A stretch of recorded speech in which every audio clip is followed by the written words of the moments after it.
it. But in the meantime, first, because they are lead questions and they are going somewhere. Chair, on the expressway, when I came in as the contract manager, I found there were issues with the ITMS. So after we undertook the toll revenue check, I instructed the team to activate the ITMS in its state, and we try and test and see what it does. We have been monitoring that ITMS on a daily, and that's why we've been doing daily reconciliations. In fact, we went and employed a team of young engineers who sit at Kajansi, and that is their primary work. And so the ATMS... When did you come in? I came in July last year. Okay. Yeah. So the question is simple. Can you tell us the real-time data that has gone through Entebbe Express since morning? Yes, if you give us a chance, we can display it right now. We open and we see. Because I know that domain, and that Entebbe Express is not on your system. Chair, the ITMS is not on the system of the national network because that is a project, and the technology on the ITMS is different from the ATCs that we use. It would be impossible for you to have 3, because we are paying a lot of money for 10, for you to spend money to host only 3. But anyway, you get your laptop and show us. Now, the question I am asking you is simple. You managed to install these cheap systems that cost 210 million, the ATC, automatic traffic counter, on Old Entebbe Road, where we don't have a lot of interest, as much interest as we have on the express. And that is a simple system. Okay, now let's go to the weighing scale. Because of the presentation by the minister, by the former ED Union has confirmed something. The static scale that is at those 3 toll stations can only work if you have the weigh in motion scale. Otherwise, you would have to use your eyes speculating. This vehicle, okay, now you go to the other scale. Whereas the weigh in motion, the vehicle would pass, and automatically the weigh in motion should be able to determine the class, the weight, without stopping any car. But you people installed only the static scale and refused to install the weigh in motion scale so that we don't audit. Because the purpose of the weigh in motion scale is to leave a trail. If we had the weigh in motion scale on those tolls, we'd be able to open the laptop and know, just like you have seen, because the weigh in motion scale is an advanced version of the ATC. Now, you spent money, 5 years down the road, you installed a static scale, but you refused to install the weigh in motion scale, which would have helped us audit. And even the ED Union has confirmed this. So you have had money, you even had balances, you gave a new contract, but you have failed to install the weigh in motion scale. Explain. Chair, just to give a history on that aspect of weigh in motion. For the record, the expressway was managed for 4 years without me. I wasn't part of the management. To put it clearly. The weigh in motion and the axle load were supposed to be installed within the first 6 months. The contractual limitations of why it wasn't installed, I found them in limbo. When I came in, I asked the team and asked the operator through written letters, which I submit to the committee, why we are not enforcing axle load. The reason came in last year. Yes, the reason given was that they failed to get a suitable place which is flat enough to install the weigh in motion bridges that can be used for enforcement, because they require a flat gradient. Okay, let's assume that's what they told you. Yes. That there was an issue with the gradient. You know, a weigh in motion relies on estimates. It does not need, you are a technical person, and I believe you understand this. It relies on estimates, so it doesn't matter what kind of gradient you are looking at. So now, from your technical point of view, tell us the truth. Chair, from my technical point of view, even the ATCs, the 10 ATCs that we installed, we are going to upgrade them to weigh in motion very soon. Now, to get back to the Entebbe Expressway, giving the reasons and the history of the non-installation of the weigh in motion, I wrote to the operator to activate and repair the fixed weigh bridges, the static weigh bridges. I wrote internally to our road infrastructure protection unit. The assistant commissioner is here. She gave us a team which went and assessed the functionality of the 3 static weigh bridges. They gave us a report in May. I think it was May this year, and with a number of issues that needed to be fixed. Now, our plan was to get spares with some cost implication to activate at least one of the static weigh bridges, and that is Busega. Because the weigh in motion challenges, as listed, yes. The installation of the weigh in motion. They had money. They bought the static weigh bridge, and even the contractor from the onset knew that this road would have a weigh in motion scale. And this is why the construction provided for that. But we want to understand, because you keep telling us you have independent monitoring systems. You install a static, you don't install the weigh in motion. Okay. So, I don't know how we are going to deal with you. Maybe Chair can give some clarity. The 2 systems you're referring to are different. I know they are different. Yes. But one is cheaper. The ATC is the cheapest, which we would expect you to have put. Okay, you don't have money, put this one to audit. Because for it sends real-time data. You can even access it remotely. Yes. No one can alter that data. And we have the same challenge. We have not even started with the physical infrastructure committee.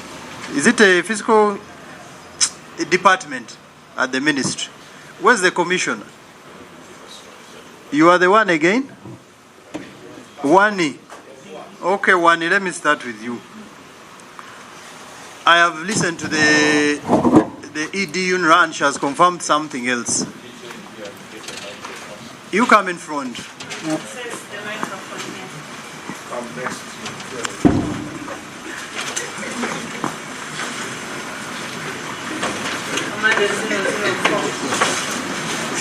Maybe you may need to pass this on as you go through it as it goes to Wani.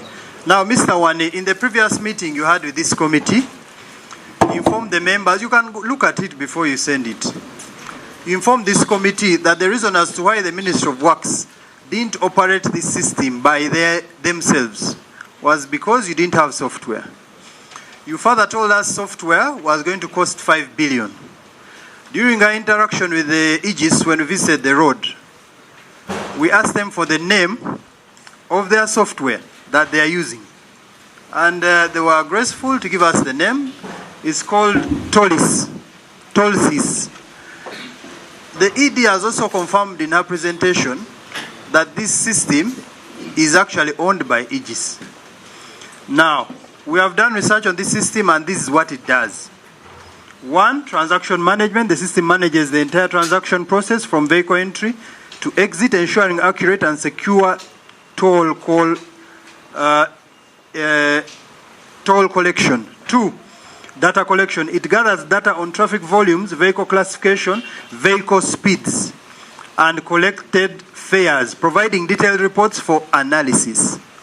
Now I'm going to explain to you why we think this is not a system, but more of a POS exit, like the one in supermarkets. Real-time monitoring. The system offers real-time monitoring across the entire network for weighing and toll activities, enhancing operational efficiency. 3, integration. It integrates the various systems and technologies such as NFC cards to facilitate electronic toll collection and improve user experience.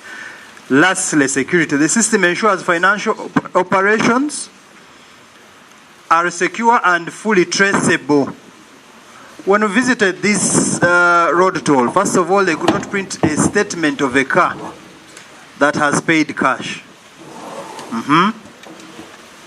2, the receipt, actually the entire system, it cannot classify the vehicle it's done manually. Vehicle speeds cannot be established. You are aware.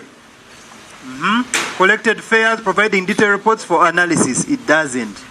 So much as you are telling us there is a system installed there, what are you going to inform this committee that can convince us that this is not the POS exit system like the one in the supermarket, the one they are using?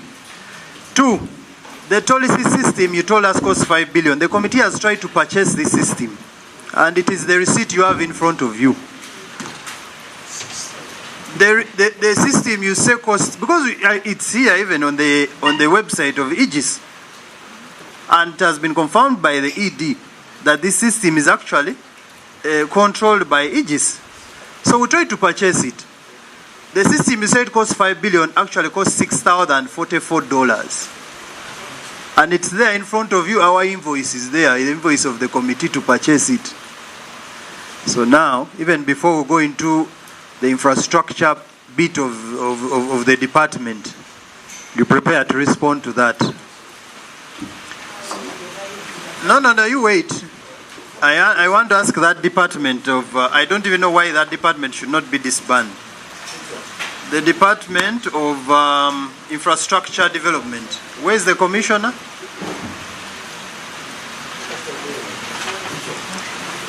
Under the ministry, there's a Department of Infrastructure, Road Infrastructure Protection.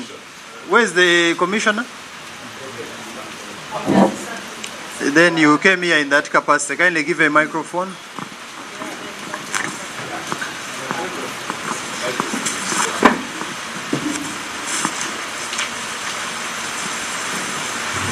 Really?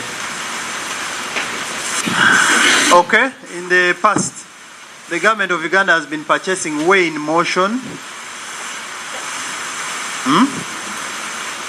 Way in motion scales, not so? Bridges, sorry, way in motion bridges. Yes, sir. How many have we purchased?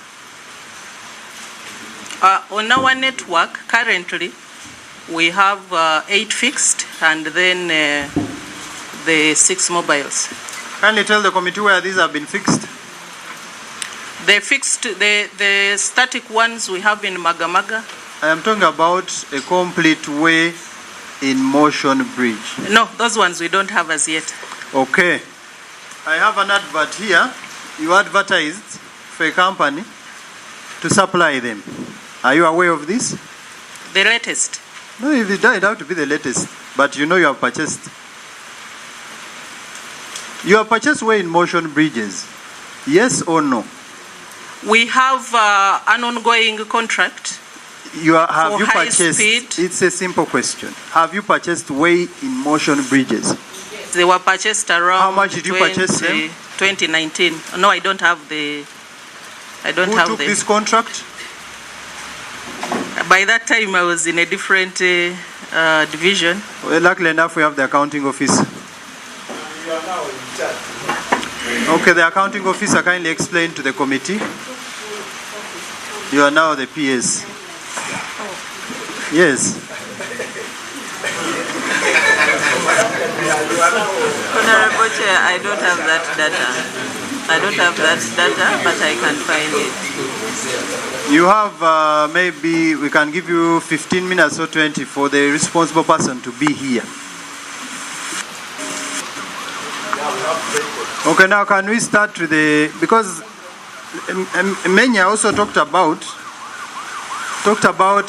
vehicle traffic increasing in the next something years, but we have done an analysis of the growth of traffic on that road. The growth is actually declining. Kindly explain to the committee how you come up with statistics of future collections of 1 trillion, because the challenge we have, you are using statistics on the old Entebbe road, because that's the only place you have data to estimate what is going to transpire on the express. You start answering questions. Members have more questions. The rest I'll wait for the department. Can one first finish? Thank you so much, Chair and Honourable Member, through the Honourable Minister. I just want to make clarification. The question which I answered last time was why the Ministry of Works and the UNRWA formally could not collect tolls and therefore had to procure a private company. And the answer I gave then was, number one, there was information provided that this was included in the loan financing documents and those documents were submitted. But number two, as an addition, I did mention that even if those conditions were not there, we could not do this work as Ministry of Works because the ministry, which was UNRWA by then, did not have a tolling system. That was the background in which, that was the way I answered it, if I can recall very well, Chair. And you told us the cost? Now, I said I could not confirm, but the cost for the tolling system, based on records, was in the tune of about 5 billion, which you can confirm from the documents which are submitted to the committee, which includes the what you submitted versus what we have established. This is the question. Yes, that's what I'm saying, that the amount which can be confirmed from the records, I think, is in the range of about 5 billion. Where did you derive this figure?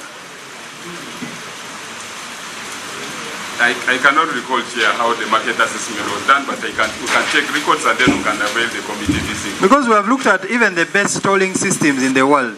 They are the top 10.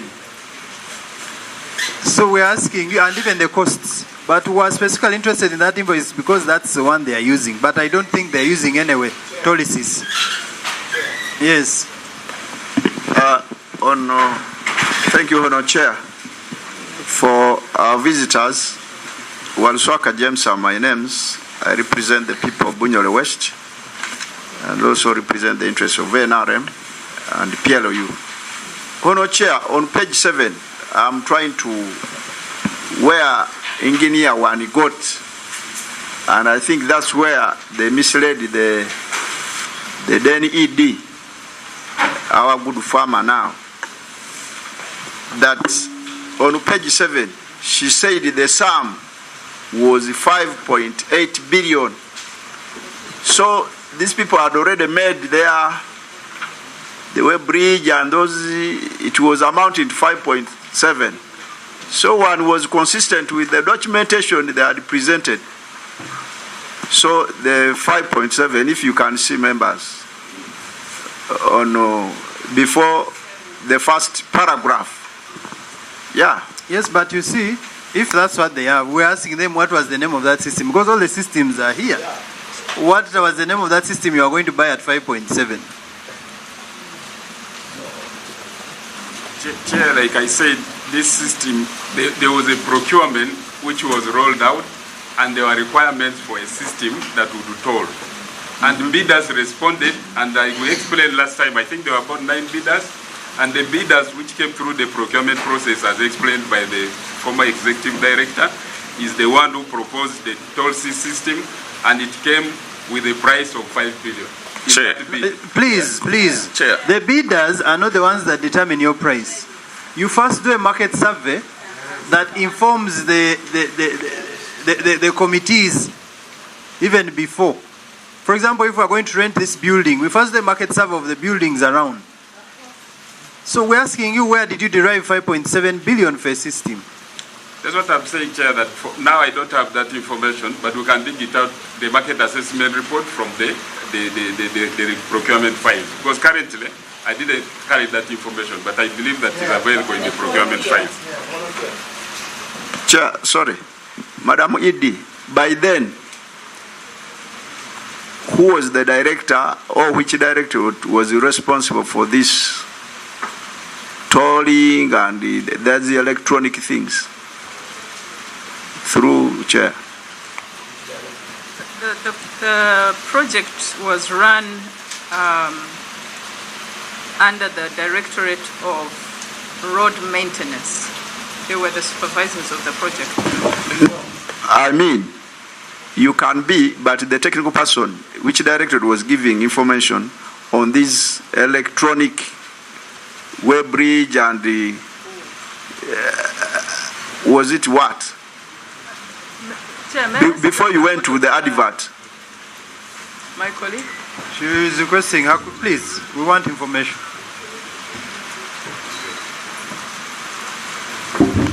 Thank you, Chair. Once again, my name is Engineer Joseph Otim. The tolling process on that project had so many components, as you verified on the project there.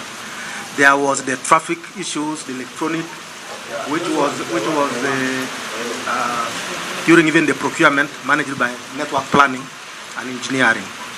And then the other components like road maintenance and So it was under network planning. That's what you are saying? Yes. Okay. So Engineer Wani, that's why the chair is asking you. Chair, the whole procurement actually starts from network planning with the planning and assessment, like market assessments and so on, of the pricing of whatever we want. That's exactly what we want to know, because you are telling government of Uganda we need 5.7 to buy a system. We have identified the system. We have tried to purchase it. You purchase it through Aegis. Yeah. You can even you can choose to buy or otherwise. Yes, Honorable Zadok. Yes, Chair.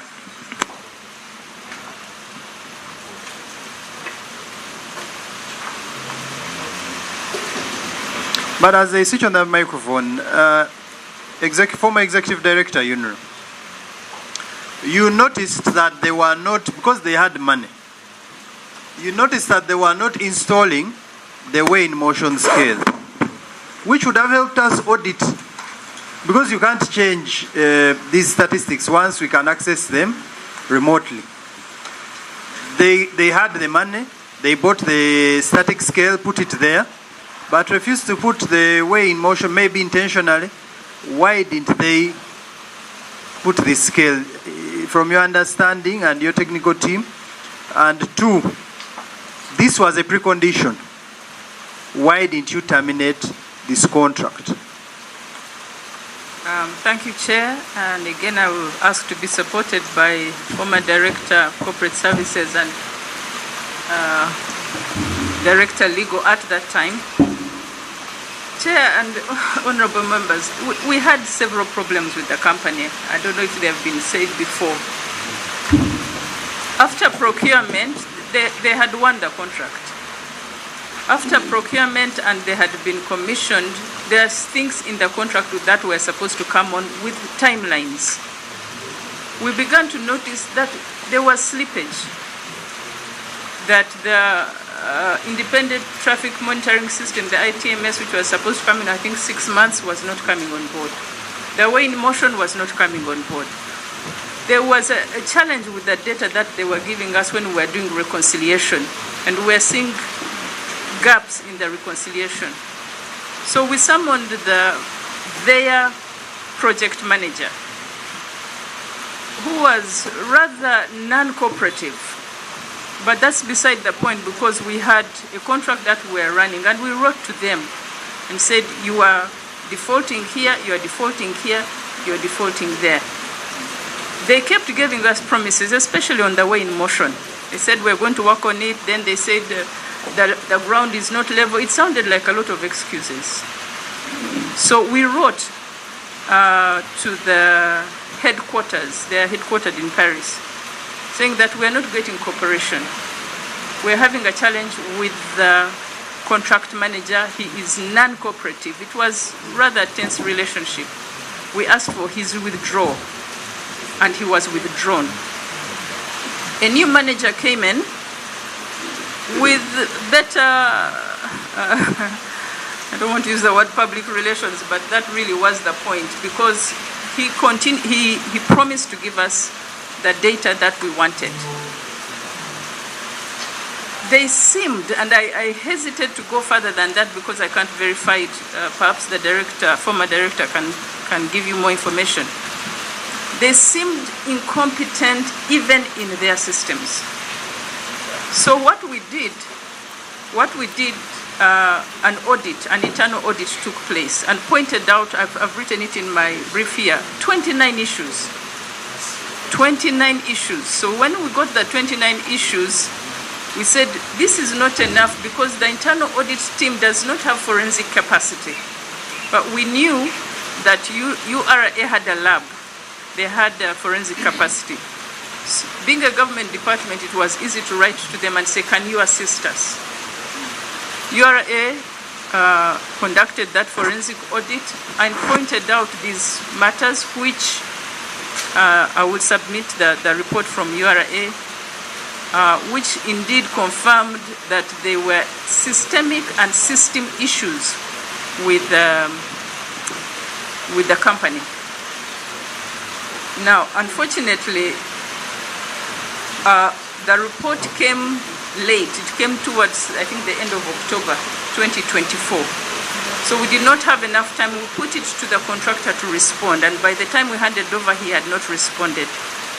What I'm saying, Chair, is that these issues, the current commissioner actually pointed them out himself in 2023.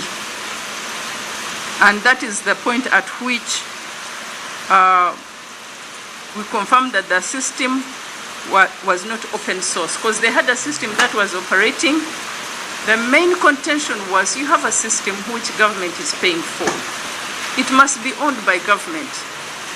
The open source it so that we can, once you leave, we should be able to change the system or improve it. And we had unending meetings with them. I don't know if we left, after we left, whether they gave us the source code as government or not. But as far as I can remember, by the time we left, they were still resistant. The question you asked, Chair, why didn't you terminate them? When you have a contract with a partner, with a company, especially ones that are funded externally, there are protocols you go through before you terminate. One of which was you give notices. You give notices, you give notice to correct. You have the liberty even to withhold payment. That is why, Honorable Chair, we removed the money for the way bridges because they were not complying. I think we removed 3 items, I can't remember. From the contract, we said this is no longer part of your scope because you're not complying. When we gave them the notice to correct, they quickly came back and began to do smaller things like lighting. I can't remember what the other issues were. Fencing. But the main issues were with the system, for which we constantly were saying we needed a source code. So, Chair, I just wanted to say that at the level, at the strategic level, we cannot deny that we had a problem with this company. The forensic audit proves it, and it was transferred. Unfortunately, I think I transferred to my sister here the entire problem of this company. But what we're asking for, because your audit, internal audit, and the audit from URA established what we think we have also established. Those were leakages in the transactions. Is this true? We suspect there were leakages because when there are data gaps, if you don't have consistent data, you can't reconcile the numbers. For example, Chair, we talked about that the independent traffic monitoring system. We required a system that was independent of the system they had so that you could do a comparison. That system, I think they finally delivered quite late. I don't remember, Joseph can tell us. So how much data did we lose before that system came into place? So is there a possibility that perhaps we didn't get all the money that we required? There's a real possibility because if you don't have the traffic, you don't have the money. But that system doesn't exist. And I remember as you determine what we do with the Menya and his team at the end. Because they have fed us with so much information. Deputy Chair, then Honorable Byanyuma, then Honorable Tan. Thank you, Chair. For the guests, I am engineer. Are you paying attention? One A. Our guests, we wait for you. We wait for you to pay attention. For the guests, I am Engineer Tio Oda, the Deputy Chair. All along what is going in my mind is that these were wise operators who were deliberately playing a fool's game. They were wise, they were not incompetent, especially on the issue of traffic data. Just like a normal person choosing to behave like a madman. You ask, what is your name? The response is, I've never been to Kampala. Where is your home? My mother died when I was small. But this person is not a mad person. Former ED and the former minister, just to rule out the assumption that there were people within the ministry who were benefiting from this fool's game, just to rule out that fact. How did the system of collecting money in caveras qualify to be the best as opposed to paying electronically? Why were you comfortable for 5 years collecting monies in Kavera? Then you ask the operator, how much did you raise? They tell you 40 billion, you clap. You say, praise the Lord. How did this system qualify to be the best to operate for 5 years that you could not suspect, you could not doubt the operator, and you are comfortable that they are collecting cash and telling you, this is what we have collected? Okay. I first want the response, Chairman, to that before we proceed. Members, just hold on. Was there any insider's hand in this mistake that somebody was benefiting from it? You are comfortable that cash is being collected as opposed to doing it electronically. Let's get that response. From who? From UNRWA. Because you handed over the widow to us in December the other year. You have been the husband all along. Honorable members, that can only be established by an investigation. I cannot affirm that there were inside hands, just to use your words, Honorable Deputy Chair.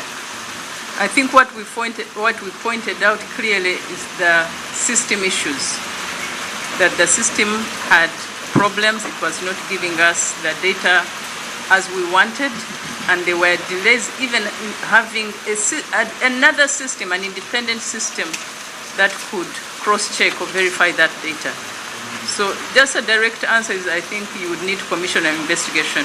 How about the issue of collecting cash for 5 years? Oh, collecting cash, as sorry. opposed to developing an electronic system?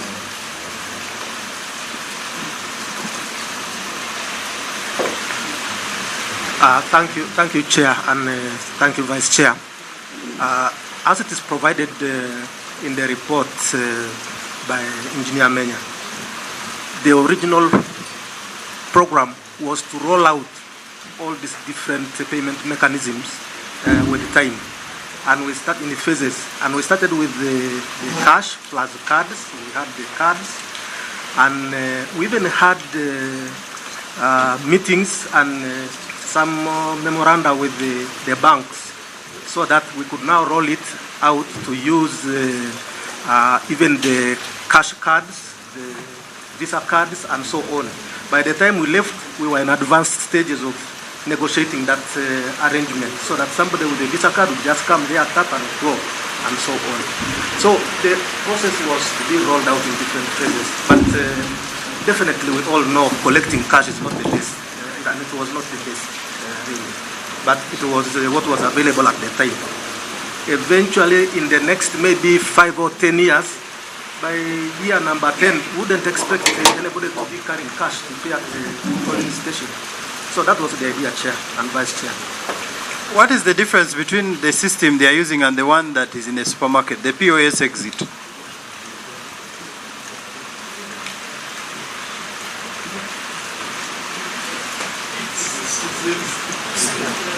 Do tell us, because you are the people managing these people. Chair, Yeah, thank you, Chair. I think I didn't address myself to this document that was handed to me in terms of price. As government, we prepared our requirements to design and develop a system for government, where government would have full control and authority of that system. And that's what ED was referring to, what we call the source codes. Source codes means that we were going to toll Kampala-Entebbe Expressway. If the next expressway comes on board, we would not need EGs, but we would have our local developers or whoever to extend so that this thing can be scaled. So the system that we wanted was that. Now for this particular one, this is off the shelf. And I think our technical team can engage to say that with this particular system, this is the way it is. And that's why I wrote that those in 2023, that we are not getting the requirements that we specified out of this system. And I wrote a red flag to ED, and I highlighted that, and that's what she read in her report. The way you have said it, indeed, what it is, if we procure it the way it is like POS at the service centers, not what we required and how it was expected to perform. Just for the record, explain what's the difference between the system at the toll right now and the one in a supermarket. I may not know the difference because you are telling us these good things about the system, how you are going to develop your own. No, what I was trying to explain to you, what we expected in the requirements that we rolled out to the bidders, and they were pricing for development of a system which was going to be a government-owned system, which now it would be. There are 8 tolling methods. You know all the 8 tolling methods. So just to justify the kind of system you're talking about, which tolling method had you envisaged? To be owned by government. Honorable Chair, this was not about the method, but this was about the tolling design method of the system. determines the system. You can't have a tolling method that uses infrared and you're going to get a system like toll-sys. So give us, since you had all this good knowledge of the kind of system of 5.7 billion, what method had you envisaged? By then, like my colleague Joseph, who was managing this, said, including even this design during implementation, we had expected to roll out, because by then it was cash and cards. And then we expected what to are the 8 tolling methods? Chair, I may not recall them offhand right now. Okay, which one were you going to use?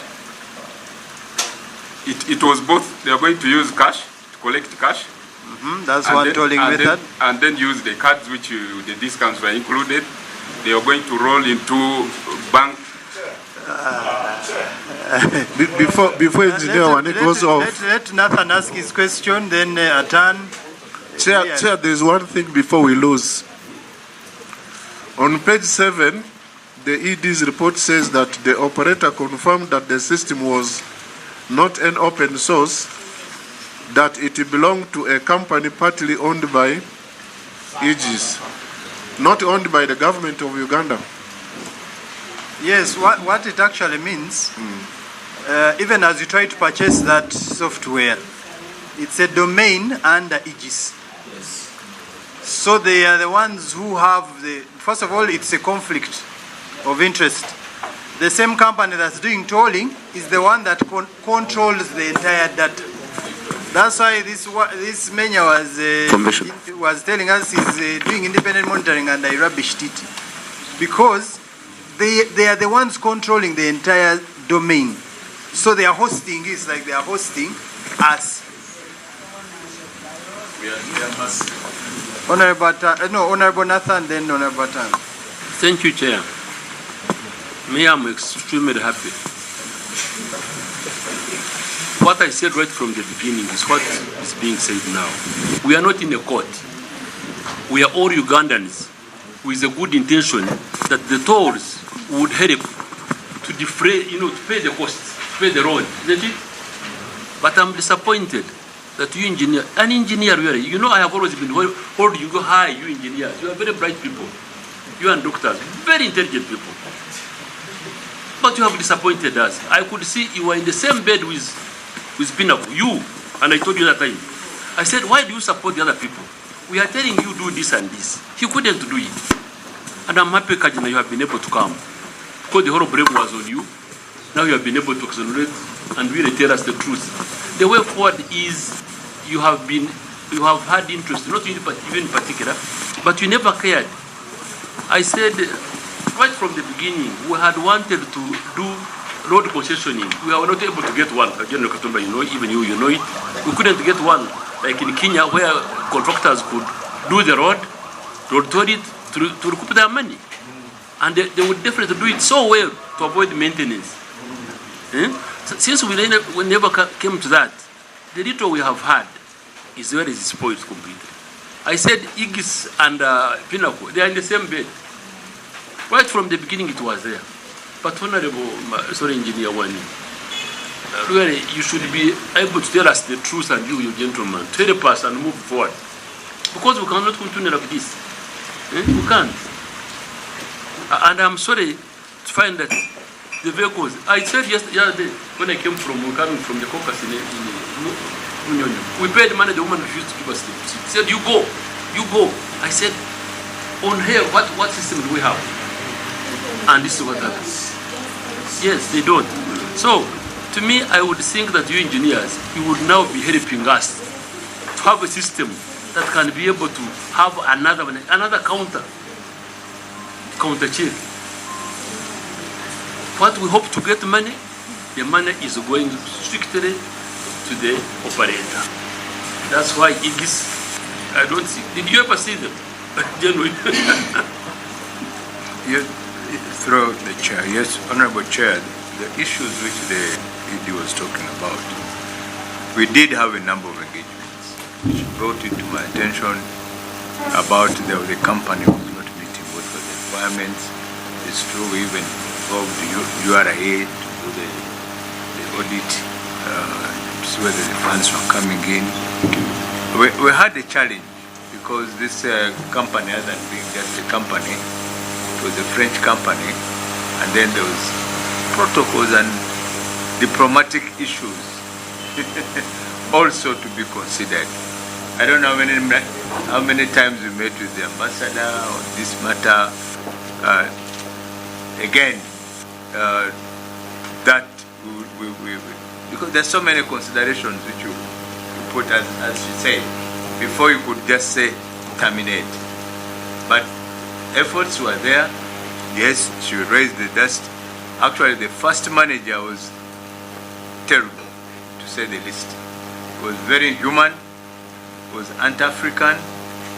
We complained and we actually wrote about him, and he left. A new manager came in who was, as she said, more humane.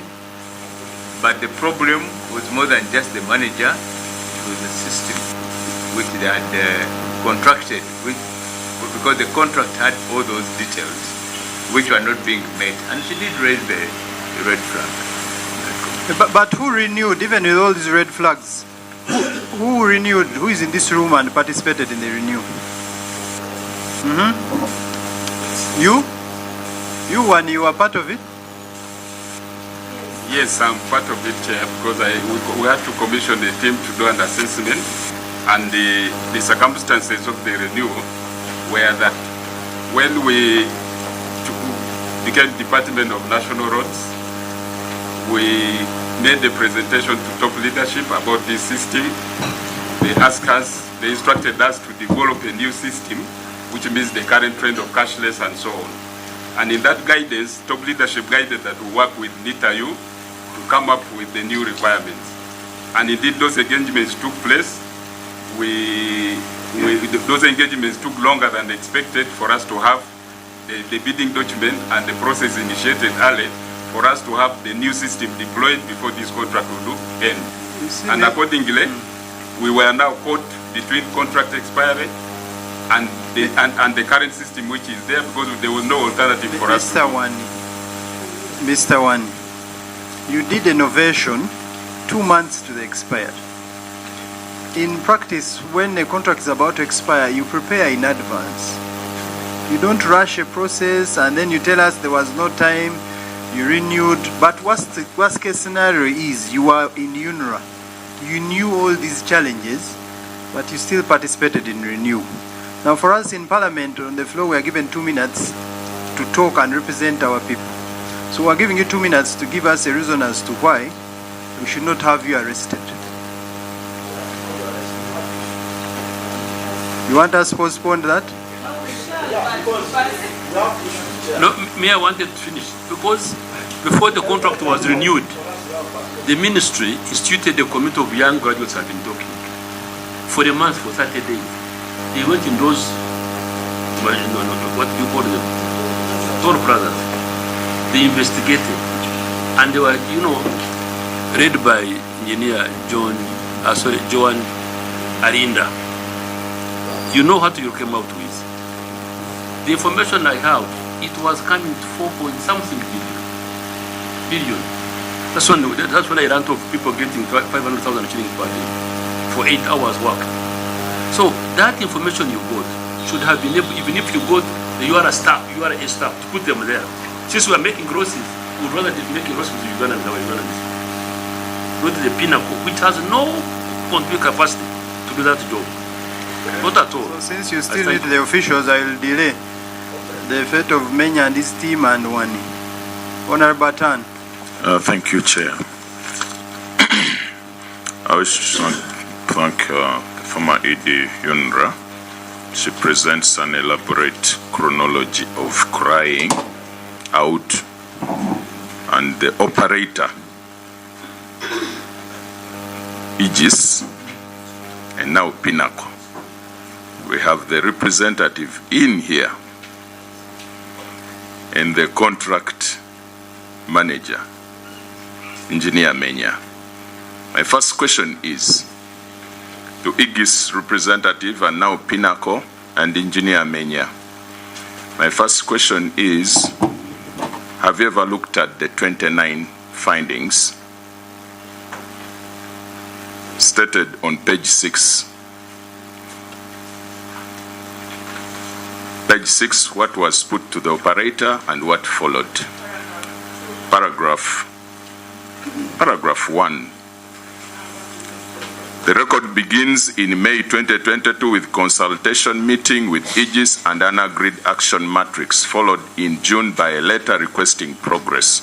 In July, the authority's internal auditors report upon the operation, raising 29 findings, each with an agreed corrective action and due date.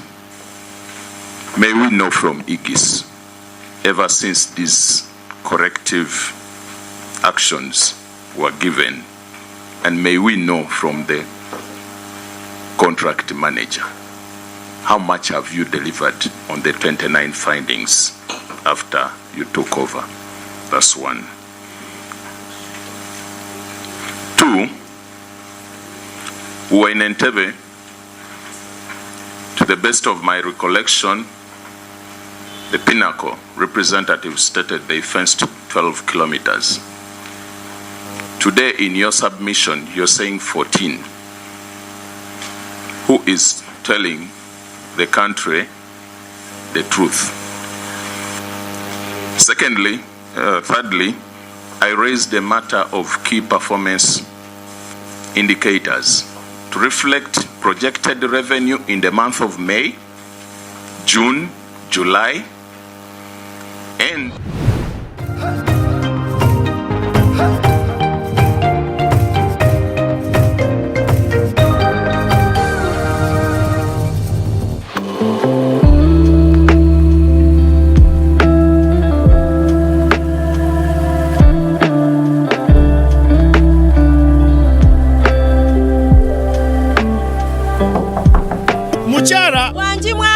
akahoho kararugokwe kukaransonasona ngunyishe na bene iwe.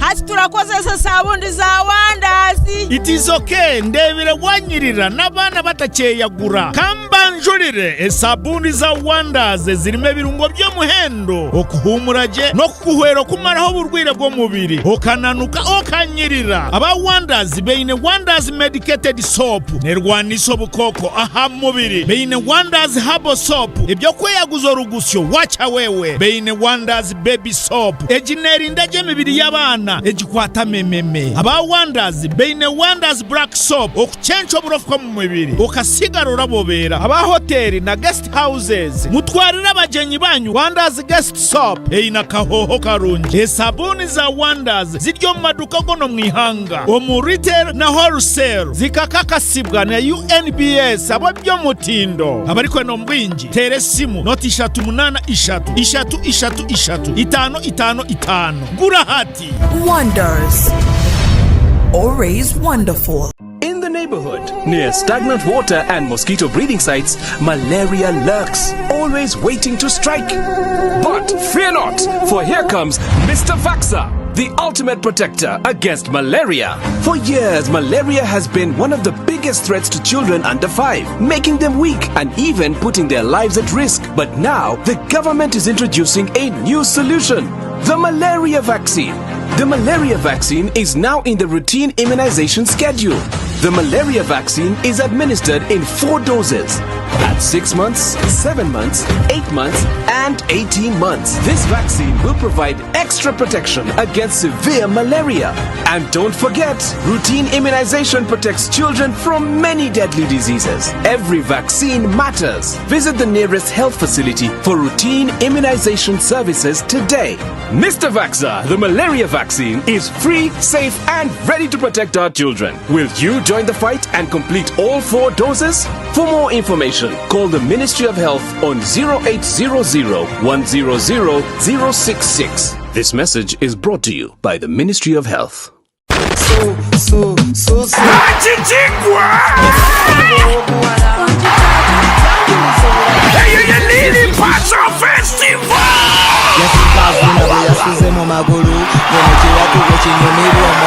abanyamusalenda abanyamukako mukowa mawuno anguse n'omwana w'omukalatinamu kimanja ekitalya mmere kibeera kimanja muyunivaze inembalala nga 5 Septemba 2026 okuyingira kugenda kuba mutwalo byepe emitwalo 2 golula emitwalo 5 ate pulanamu yakakane eminyeto gy'abanyankole gyona abayimbi b'omuka ayibambe mujaba w'ekitiribita lilipaza lundabe okuba w'eshongororo kati ngambe tedikulanga kulala universe inembalala nga 5 Septemba 2026 yelilipazo festival.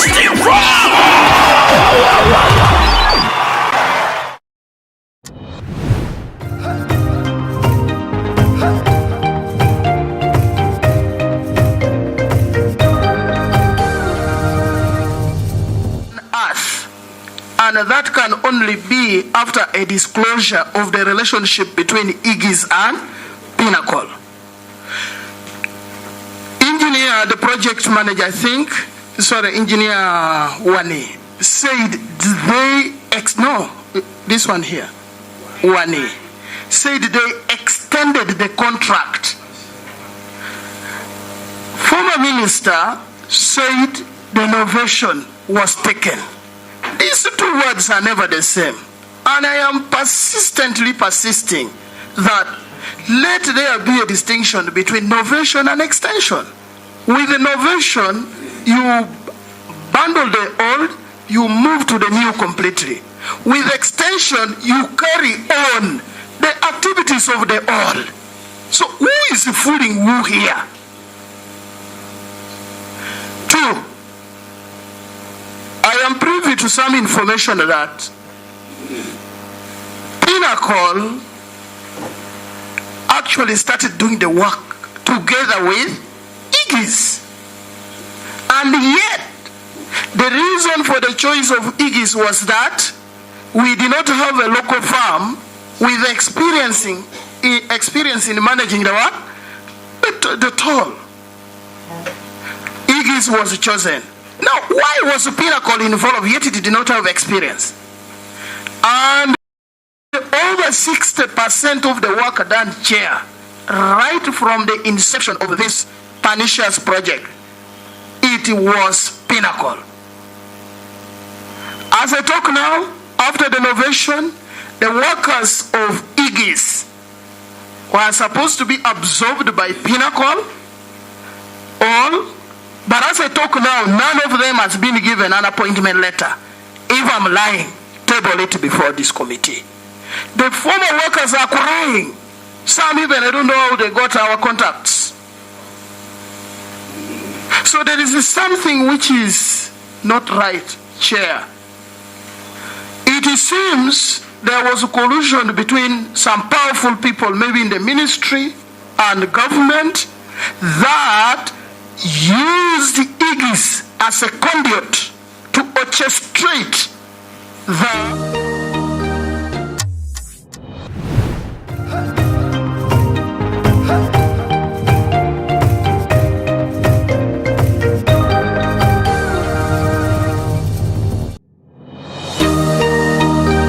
Otaferwa aha tayari West.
Otaferwa.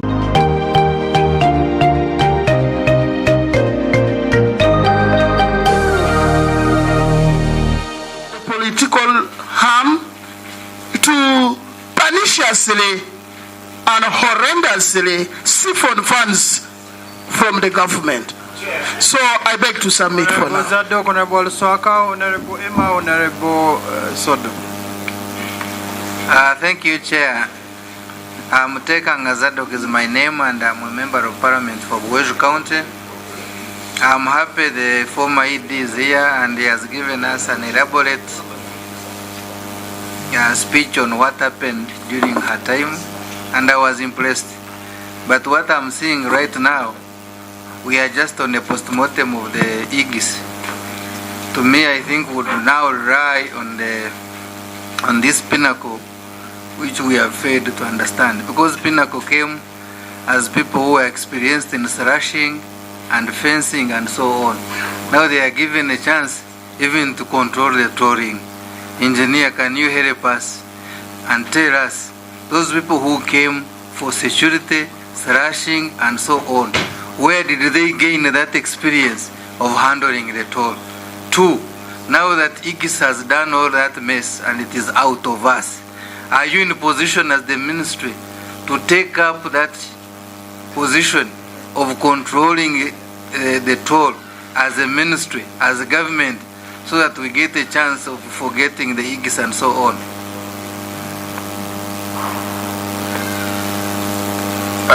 Honourable Chair, first of all,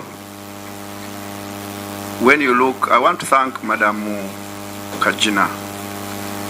But where, Honourable Minister, you say the Kajina is the best G-Watt employer, I want to state that the President, who is now your current employer, is the best. That should be on record. And Madam Kajina, you should take note, some of those compliments can bring issues. However, yeah, Chair, on page 5 of Madam Kajina's presentation, there was a problem from the procurement. Because even the bank was asking why. May I know who was the contractor who constructed that road? Chair, through you, I wanted an answer before I proceed, because mine is, who was the contractor who constructed that road? It was Kodrosi. Now, the person who constructed wants to do the tolling and everything. Because if you say the gradient, you will say, you are the one who constructed. May I know from engineer Menya and engineer 1, for you to install an automatic, which gradient do you want? So that we go with you on the automated weighing scale. You think we don't have any gradient, you need which length? Engineer 1, which length do you need to install that thing on a road? It covers which length? I wanted the chair because my question, when they answer, because when Madam Edie said, Kodrosi, and they are the ones who wanted, but they were technically knocked out. And we are told here, Chair, that English was South Africa. Now today they are saying it is France. So, may I know, Commissioner, installing this automated weighing scale, it needs how many kilometers of length and which radius, which gradient? And I want to, Chair, when you authorize me, I'll go with this team, let them tell the length and the gradient, then I will tell you what we will follow. Through you, Chair, maybe if they can answer, because I'm going one by one. The other one, the company which wanted, was denied technically, legally, through addendum, what? So, engineer, may I know? Thank you, Honorable. The automated thing takes how many?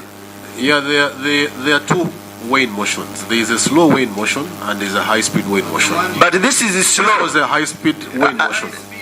This was a high-speed weighing motion. A high-speed weighing motion requires gradients of about 4% of the vertical. That is a relatively flat area. Okay. A slow weighing motion, we have them at the fixed weight bridges. A slow weighing motion, the vehicle slows down, drives over, and then it's weighed and gone. The high-speed weighing motion, the speed at which you come is the speed that you pass. So for it to be active, is 4%. Yeah, about 4%. Then the length, where it will come? Weighing motion, depending on the number of sensors that you put, you could fit within about... Just information. Much as we are looking at the way in motion that is high speed, it cannot apply on this road because you must slow down for that to toll. That manual tolling requires 0 speed. Yes, they even say reduce. So don't take us reaching. So, Chair, why I wanted it takes which length? Because you said the gradient, but it covers which length? That system, that way bridge. A high-speed weighing motion, that's what I was explaining. It depends on the number of sensors which govern the accuracy. So a high-speed weighing motion, you could fix it within about 30 meters. 30 meters. Yeah. So, Chair, why? You guide me. I'll go with this team to all the toll station. We shall get the gradient and the weight. Chair, all these places, by the time you reach, you are almost flat. So this means of saying the gradient, there was a problem. Chair, on that issue, Honorable, the high speed weighing motion doesn't apply here because you have to slow down for 0 speed to go through. So, secondly, those weighing motions scales do not require the gradient because they are estimates. Once the machine indicates an estimate that this truck, for example, has exceeded this axle weight, that's when you send them now to the other one. So, Honour Chair, when you look at page 5, in fact, Madam Edie, your internal audit did a very good job. And for record, the head of internal audit was Kasasha. And he's my voter. Yes, you had.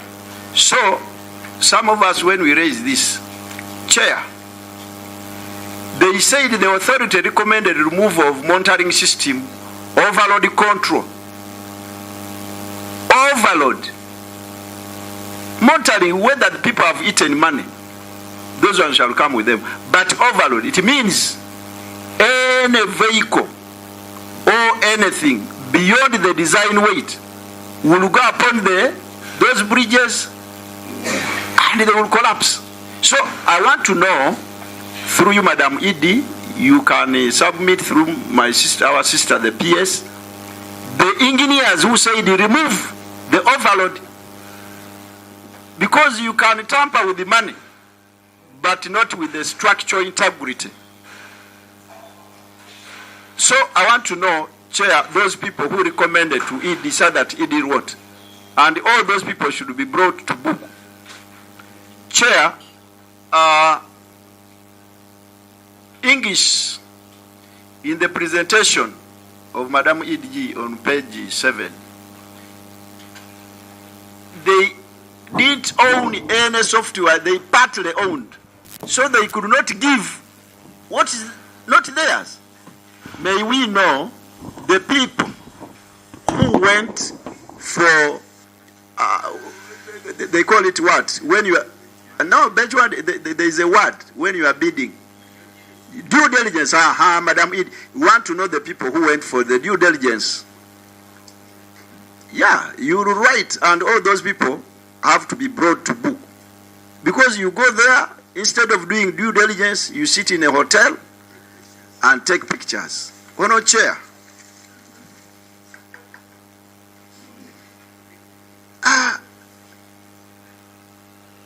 Legal action. Madam Minister, you knew there were so many problems. First of all, this contractor used the legal gymnastics and was brought on board.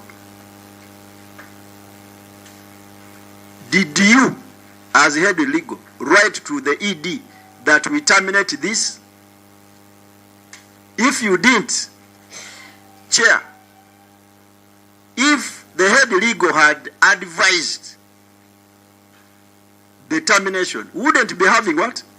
This problem. If she didn't, then Chair, she's our colleague, but she has to follow suit. We are trying to clean the country before PLO comes in.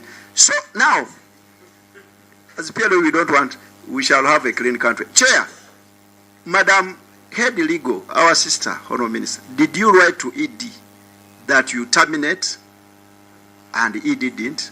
And if you wrote, Madam ED, they said you are good, you are also my good friend, you did some work in Butaleja, but then you have to go also. Finally, no, Chair, we know. Chair, you know where I will take them. But they are good people. Nevertheless, though there are some loopholes, Honour Chair, there is something good with the Entebbe Express Highway because it reduces the traffic. But finally, Chair, most of the contracts, when suppliers or service providers come, on the money you give them, they buy vehicles. And when they go, those vehicles and equipments are supposed to remain to the employer. May we know, Madam Edie, in your handover report, how many vehicles and assets you handed over to the ministry that belong to Aegis. Finally, Chair, because those vehicles are supposed to belong, Chair, Pinnacle was given a contract. Can we know whether Pinnacle now brought a new system? Because you are telling Aegis might have had issues. Now Pinnacle, which was given a contract. May we know the people who evaluated Pinnacle. Also, who did due diligence. Also, they come on board. And has Pinnacle now brought a new system?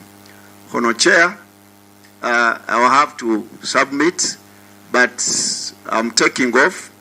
But in my absentia, Honour of UPC, You'll take charge, and all my questions, if they are not answered now, Chair, I will need a written answer. I'm going, I have some assignments. Why? We have a cooperation agreement between NRM and UPC, so you are taking charge. No, he has even given me a ready tie. It is here. Honorable Chair. So, Chair, I beg to submit. Honorable Emma, then Honorable Soni. Thank you, Honorable Chair. For the record again, I'm calling Lukule Emmanuel. Before Walaswaka goes, he should show you the red tie of UPC that he has taken. Yeah, cooperation agreement. Thank you, Honorable Chair. For the record again, I'm called Engineer Lukule Emmanuel, Member of Parliament, Bukola County, from Napak District, Karamoja Sub-Region. Before I go to my questions, I want to thank the former ED. I want to thank the former ED, Junra, for I was a staff under you at the Simba Bridge. I was the young engineers in that bridge that executed that project, so I want to say thank you for that management style you gave us down there. Number two, I also want to ask you a few questions, mostly on page 7. Page 7 narrates a lot about breach of contract. There are many abnormalities there. When you go to page 7, you find that Igis is co-owned. I mean, Igis, the company there, Igis is co-owned by Pinnacle. So that means there was a conflict of interest. That's page 7. As it is one of the companies by Igis, something like that. Okay, when we go to, let me read for you that bit. The middle. I'll come back to that one. Let me read first the other questions. When you see that, the main part is that you find there was a conflict of interest in these two companies, because Pinnacle is a company that has the same interest with Igis.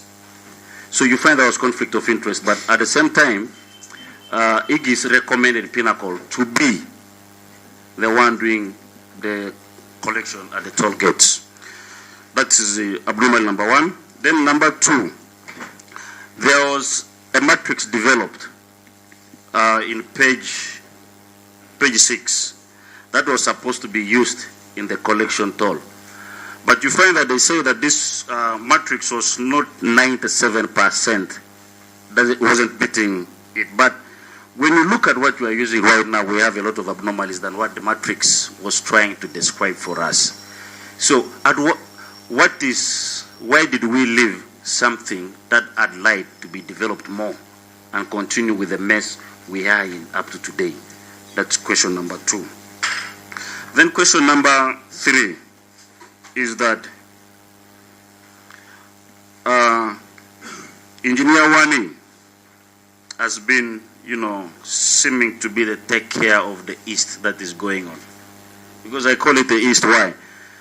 When the contract was, the company was not, when the contract came to an end, you still recommended that it should not be terminated. The HED works with your hard devices.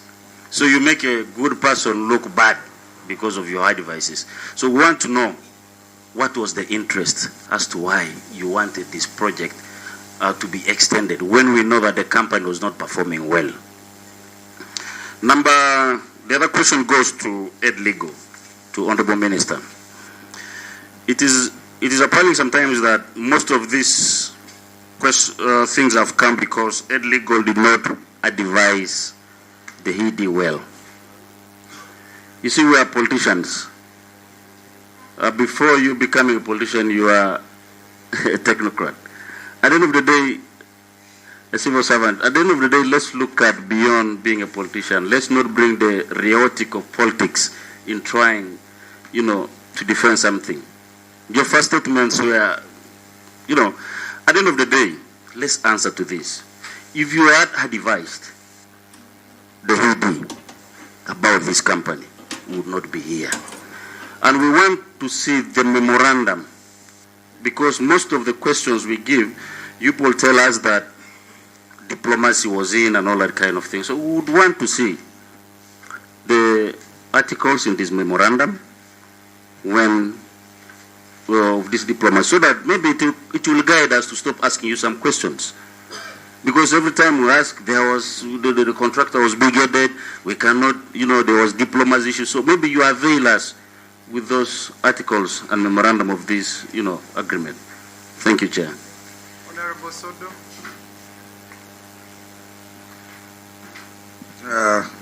Thank you, Honorable Chairman. First of all, the good thing, according to former ED UNRA,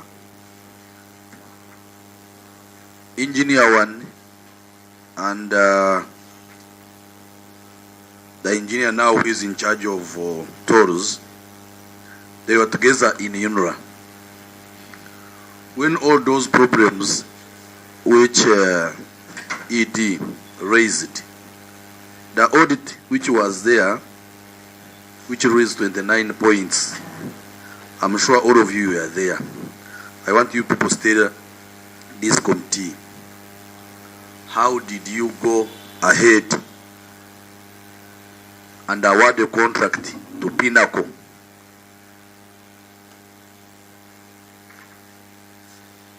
after all those issues?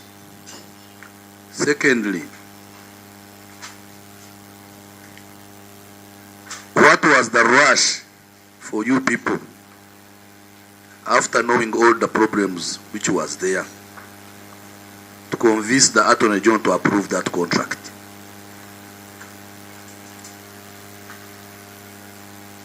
Thirdly, what measures have you put in place? Because the other day, me and Chairman, we entered in that box.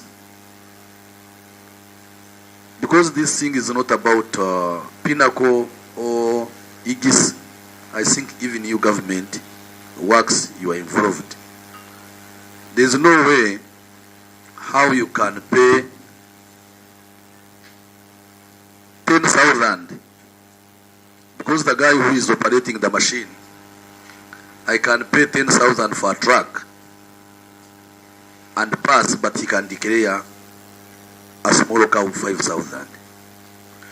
So my question is, are you government also involved in this? Because you have kept quiet about it.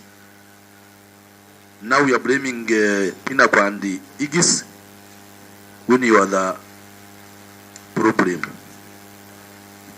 Thank you, Chairman. Honorable Maju.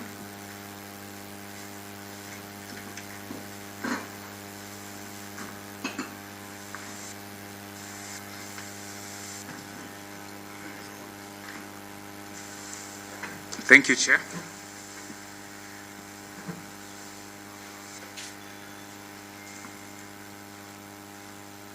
Chair, allow me speak like this because the mic is far from me. For the record, my name is Maju. I represent the people of Casilo County, and I'm also a member of this committee. Chair, I think for me the great thing that has happened to us today is the fact that we have the former ED here. When you read the report of the former ED, ideally if we have to look at it in isolation, we would disband the responses that have come through from the ministry. I have a few questions because I focus mainly on the report from the ED. And for me, the most explosive issue is around reconciliations. So the former ED states that the monthly reconciliations were conducted between January to July 2022, but then those reconciliations were suspended in your report. The reasons you give, number one, is that the toll system was not consistently available. The extraction of the same month, September 2022, when you tried to extract those reports, you had different totals on reconciliation.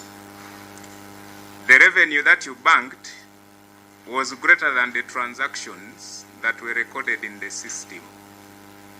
That is the ED's report. My question, Chair, when exactly was the monthly revenue reconciliation suspended? Who authorized the suspension? And how did government operate without a reliable reconciliation of the toll transactions to bank cash? The second one is on procurement. Now, the ED gave us a very good chronology on procurement. First, she said 2 bids were received. The consortium was initially disqualified. The consortium challenged the decision of the disqualification. PPDA then ordered another revaluation. The consortium was subsequently admitted. I'm just following through the chronology. Aegis challenged that decision. The tribunal then intervened. Aegis challenged again. The tribunal subsequently determined the matter. And then finally, the authority was advised to proceed with the award. My question to the former ED, why was the consortium initially disqualified? And what precisely changed between the original evaluation and the PPDA directive? Lastly, Chair, I seem to see, not that I seem to see, but there was involvement of the lender in this contracting. You notice that the financing arrangement required that the lenders approve of both operate and annual OM budget. They had to obtain EXIM's no objection. There was an application that was submitted to the government, the lender's assessment of Aegis, and then the government response. I would like to know what information did government provide to Exim Bank to obtain approval of Aegis, and did that information disclose procurement challenges and complaints before approval was granted? Chair, I submit. Honorable Chen, lastly.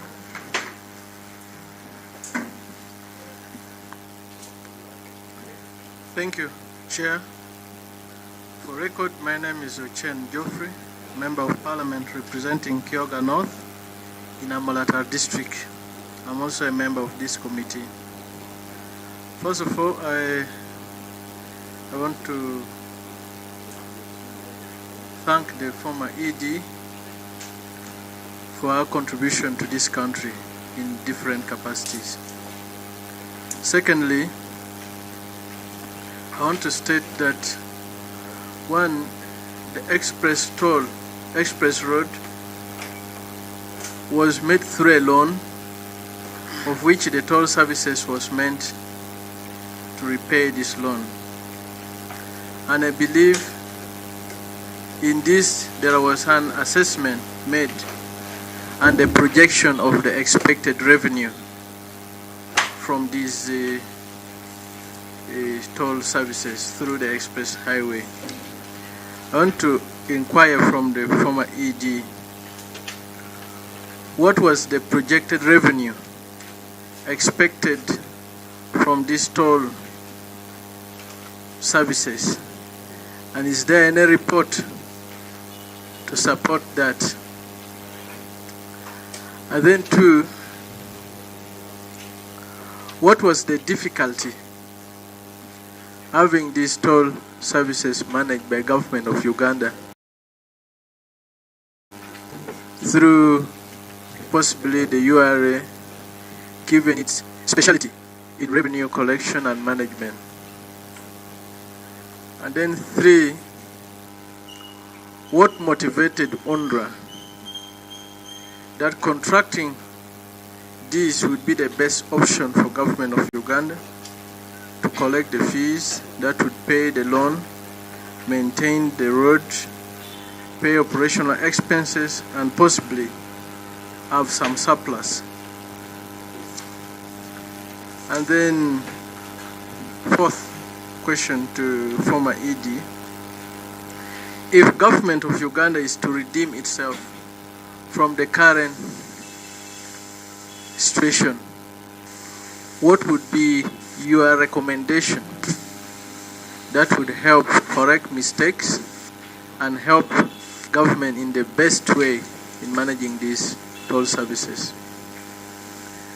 And then to the former head legal, based on the report of the former ED,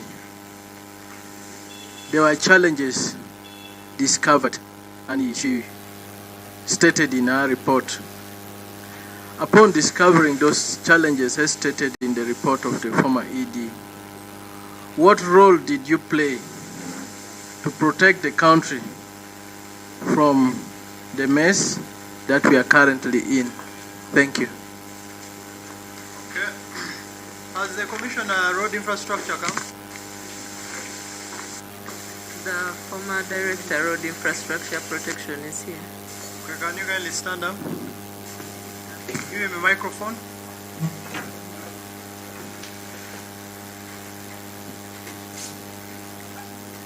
So, in 2019 you advertised for the purchase of weigh in motion scales, not so?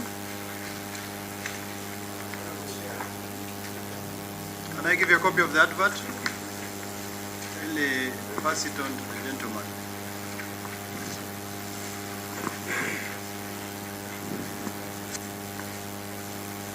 Yes, we did. In 2021, you awarded a contract to a company to supply 3 weigh in motion scales. Yes, I remember we did. Which company did you award? I need to check the records properly because... Okay. We will understand. I need to be sure. Since it was made before, let's give you a benefit of the doubt. So they supplied these weigh in motion scales. Where were they supposed to be set up? They are supposed to be set up at Ruwero, Mbarara, and Magamaga. Did you pay the contractor the full amount? I need to check the records. You did. Have you, because the total amount was 16 billion and you paid the contractor the total amount even before they had commissioned. We know in Mbarara there's no weigh in motion scale. We know in Luwero there's no weigh in motion scale. We know in Magamaga there's no weigh in motion scale. And maybe I'm wrong. Are they there? They are not there. Okay. But you purchased weigh in motion scales at 16 billion. Now, we have had challenges every year in and out. We are spending money on maintenance of roads. Every year we have a budget. These weigh in motion scales are supposed to help us, first of all, determine the axle load. You people who are in planning. The capacity of a road should be examined and should be guided by that weigh in motion scale. We have seen trucks destroying roads. Normally at the corners of roads you see potholes. Because these big trucks normally stop and the force they use to accelerate is very high. We also have a challenge, for example in Europe, these heavy trucks are advised to move at night because the road expands. But here in Uganda we have purchased weigh in motion scales, they have never operationalized them. We have fully paid the contractor, and now this is another part. You are advertising currently for another purchase of a weigh in motion scale. But yes, and you are awarding the other same contractor based on experience. But you can't have experience if you have never installed these weigh in motion scales. But even before I go there, what technology did you purchase for these weigh in motion scales? Honorable Chair, I request that you allow me to take you through the process of how those weigh in motion scales were acquired, such that we all get to understand the full information. simple. You bought them. You procured them. Yes, The we did. contract. Yes, it's simple knowledge. Kindly, sir, allow me to take Let's you give through a the chance. process. Please.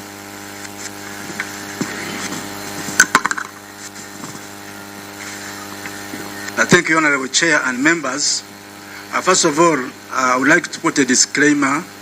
In 2019, I was not the person responsible for those waste carrying motions. I became a director in 2021. Information share. Information? I would request, because most of the members here will ask questions. Everyone wants to run away. I wasn't there. When will they own up? Luckily enough, he was there when they came and when they paid. You proceed. I proceed. Thank you. I became a director in 2021, and that's when I became to interface with these high-speed weighing motion systems and the screening lanes. When I became director, this is what I found out. That there were two procurements which were done independently. One was for the equipment itself and its installation, and the second one was for the contractor for weighing the screening lanes, where the vehicles divert and go through and then meet that equipment. Now, the equipment was delivered. The contractor delivered that equipment, and it was stored. The contractor for the screening lanes delayed to complete the work, and this is Muga Services. He delayed to complete the work, and during my time we pushed for its completion. Pushing for its completion were not the contract manager. The contract management was residing in a directorate of network planning and engineering. For us, we were user department. Now, the contract manager for that project was Engineer Michael Ochola, who reported directly to the director for network planning and engineering. At that time was Engineer Isaac Wan. When the screening lanes were finally completed, we invited the supplier of the equipment to install the equipment. Upon checking, the supplier told us that the screening lanes were not meeting the standard. So we had now to go backwards. What happened? Is it a contract management issue? A contract manager has done poor work? Is it a poor design? Is it the problem of the user department? And this is what we established. The user department submitted the requirements, the specifications of those screening lanes to the Directorate of Network Planning and Engineering, who are responsible for designing these screening lanes. Based on that information, they came up with a design. Now, the design which they came up with was not matching with what we had requested them to do. They were, again, the contract management team that managed this contract to the latter. Now, in between there, the supplier of the equipment has supplied the equipment. Do we keep him hanging or we pay him? As far as I remember, I need to dig, but we paid him some money. It may be full, it may not be full. I'm not very sure. I need to check the records. Now, after establishing that, as a director, I requested for support because now there was pulling of ropes. Contract manager, me, I did my work. For us, we gave you our submission for the requirements, which you did not design. And again, you are the contract. But we need this work done. So what I resorted to do is to request for us to complete these lanes internally in order to solve this problem. I personally requested for this help from the departments, directors of road development, road maintenance, and others. I was not helped. By the time UNRA was collapsing, I had resorted to doing this work using the engineers that I had in my directorate to solve this problem. That is how best I can state it. Thank you, Mr. Chairman. First of all, by the time you advertise a weighing motion scale, you are certain that this scale can be applied in that area. 2, you advertised for 3 weighing motion scales for Magamaga, for Luwero and Barara, but you did not install them, you rather kept them in a store. You are currently, even the Minister of Works, you are now going for another procurement to keep more weight in motion scales in another store. Now, you can't install this weighing, if I'm to think ahead. You are not installing this weighing motion scales because you are getting money at those toll bridges, those web bridges, for example, the one in Barara. Okay, if you are innocent, how many people have you prosecuted for, should I say, violating at the tolls? How many people have you prosecuted and where is this money taken? Mr. Chair, I need to check the records. I left that function. Okay, you may not know the money exact amount. Where is this money banked? Those who as far as I know, Mr. Chair, all the fines collected for those that are overloaded are supposed to be banked with Uganda Revenue Authority. So how many people in your time did you prosecute? When I was trying to check records, but we took a number of staff into disciplinary actions because of... First, this is the main issue in the room now is you spend government's money, 16 billion, to purchase 3 weighing motion scales. You go through an entire procurement, you keep them in a store. These should have helped us, guide us on the kind of roads we need. In developed countries, cars are asked to move at night. In Kenya now, they are fines actually. They fine you per kilometer. We are spending a lot of money every year on maintaining these roads because we don't have these scales installed. But we bought them. Now you are currently going through another procurement for another weighing motion scale to keep. Now the last question, because this is just an issue that has come up, but it's not part of this investigation. What technology are you going to use on those weighing motion scales? Honorable Chair, I don't know. So how did you procure? Is it Quaz technology? What technology are you going to use? Okay. For the items that were procured or the items that are being procured? The ones you procured when you were there. If I may explain it the way I understand it, is that these systems are put in the road, and when the vehicle comes and it is overloaded, it is flagged. The system flags it to go and park. If it is not overloaded, it flags it to proceed. That is how basic I can explain it. I'll ask again, what technology are you going to use? What kind of sensors are you going to use on these weighing motion scales? Mr. Chairman, I don't want to tell you lies. I need to check the records and confirm. These people, usually you are just embarrassing us as a country. You procured weighing motion scales that use quad sensor technology. These cannot be applied in countries like Uganda. Because these kind of quad sensor technology sensors, they send you a receipt on your email, on your car, so they don't need to, they enforce on site. But because it's the most expensive, this is what you went for. That's why we're buying 3 scales at 16 billion. The current procurement is 3.5. Now, what you should have used is the Ben technology, because we don't have a law that enforces on site, where they're going to send you a bill on your phone. But the fact that you purchased weighing motion scales and you kept them in the store, really we are tired of spending money on maintenance of roads when we have bought the equipment. So CID, you escort the gentleman to record the statement and we proceed. So can we proceed with responses from the other questions? Chair, let him reproduce what he's reading from the notebook also later in writing. Of course, at the police he will. Yeah. That will be something. We are coming for that entire department. So CID, escort the gentleman.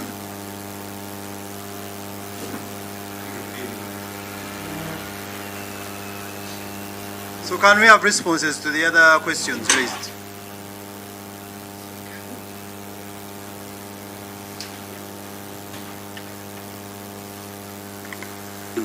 Chair, You had given Engineer Wani some information to bring us, and we have been waiting. Thank you. If he needs to drink some water, let him drink as the legal response.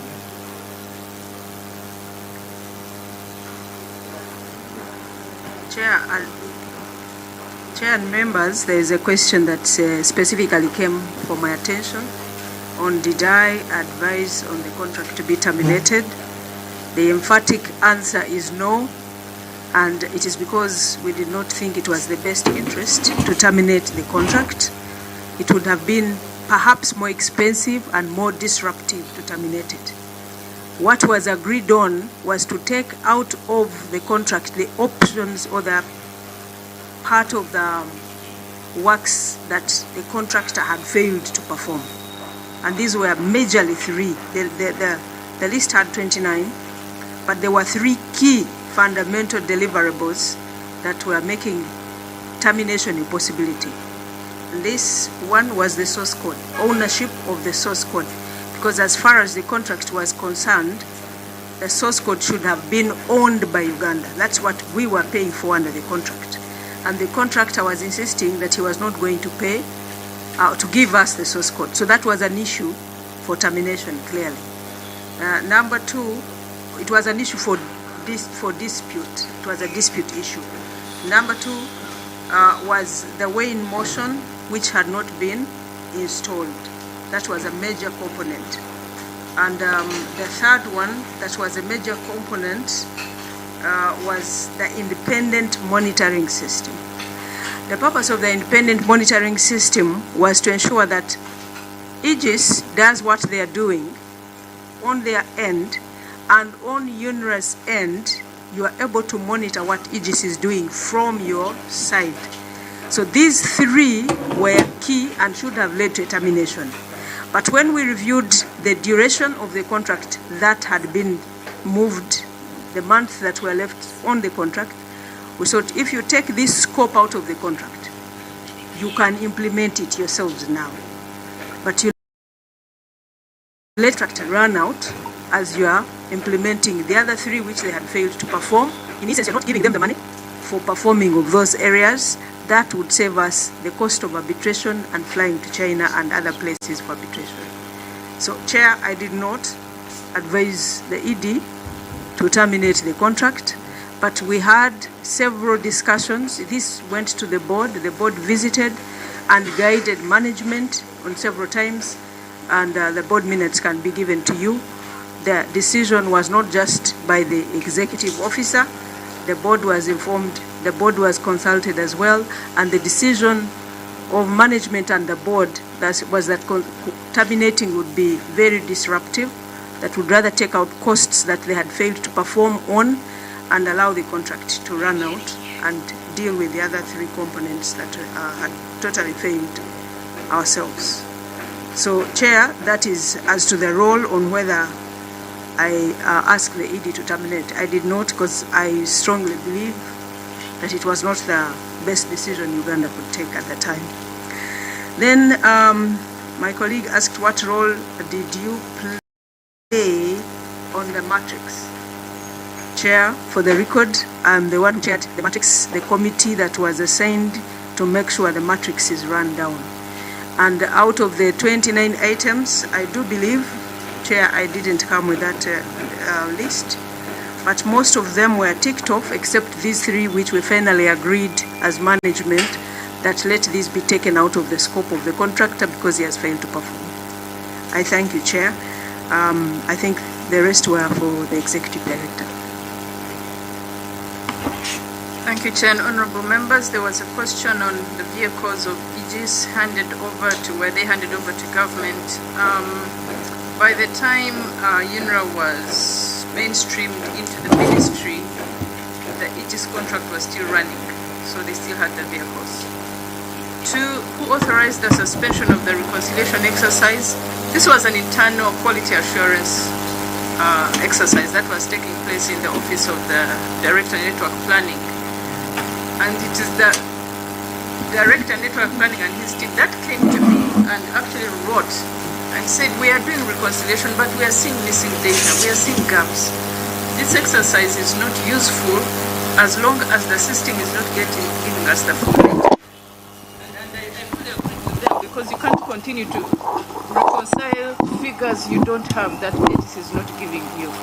So it's not like there was an approval process for suspension of reconciliation. It's just that the reconciliation was not useful anymore because there was missing data. Why was the consortium disqualified? That was clearly in the brief that I gave you, Honorable Chair. I don't know if you want me to read it again, but in the brief I say why the consortium was disqualified. Maybe just to say what clause 4.4.5 is that I mentioned here. There was a requirement that if a bidder has participated in the construction of the expressway, he could not at the same time come and toll. They were trying to separate the two. Also, this contractor still had maintenance work to do as we were beginning the tolling. There are things, I don't remember if it was maintenance. Warranty. Yes, so they still had a warranty period going, and we did not want them to escape that responsibility by coming now to start the tolling. So that's why when we're doing the requirements, that was very clear. They appealed against it and lost the appeal. Why the involvement of the lender? That was a requirement in the lending agreement. Why was the lender involved in who becomes the operator? And that was in the agreement. What information in governments to give to the... Okay, I didn't quite understand this question. What information did government give to the lender to approve AGIS? Not quite sure what this question is. Because this was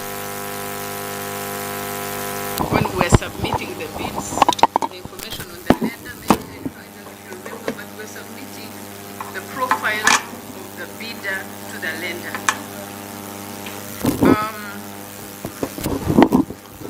There was a question on how did we arrive at that services. I captured it wrongly. I think to pay the loan. What was the projected revenue that we were anticipating to collect in order to pay the loan? And I felt Isaac actually presented that. If we don't have it, then please allow me to submit that from the records. Why couldn't the services be done by Ugandans? Again, that was explained. The capacity to toll, we didn't see it in country. And there was, because this was really an open expression of interest. Chair, may I? Can she first finish that statement? Just that statement. So, it's not like we excluded Ugandans don't apply. There was no such requirement. But at the same time, this was the very first tolling project that we had. And because we had a loan tied to it, we tried to maximize the best possible option of collecting money to pay back this loan. I'm sure there's a question coming from there.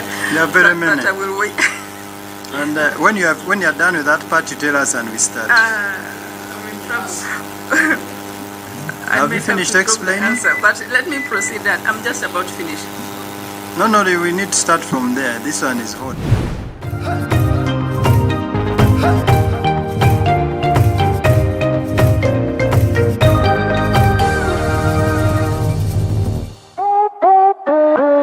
Start something new, something uplifting, something so effortless and golden. A thirst-quenching burst of sweetness and malty flavor, so rich and full of memories. It's 100% taste, zero alcohol. Try it, savor it, feel it elevate every moment. Sip after sip, gulp after gulp. After all, life's about turning ordinary thrills into golden chills. Start something malty with the new Evervest Malt Apple and Pineapple. Try the burst of sweetness and malty flavor. It's 100% taste, zero alcohol. Available in a shop or supermarket near you. Evervest Malt. Make every moment golden. Evervest Malt is from the makers of Pepsi Cola in Uganda. It's happy time. Chomelo. Bathing time. Chomelo. Bulira bulunji. I feel so nice. Sing chom chom chom chom. Chomelo. Again chom chom chom chom. Kyogero waffe kafulumu kujjanjaba endwadde ez'ensusu zonna mu bato n'abakulu gamba ng'embalabe obuwere ebiguuna kyogero habo soap ne kyogero habo jerry biri mu sayizi ez'enjawulo ennene n'entono bisangibwa mu maduuka gonna mu ggwanga kyogero ly'essuubi ly'ensusu zaffe.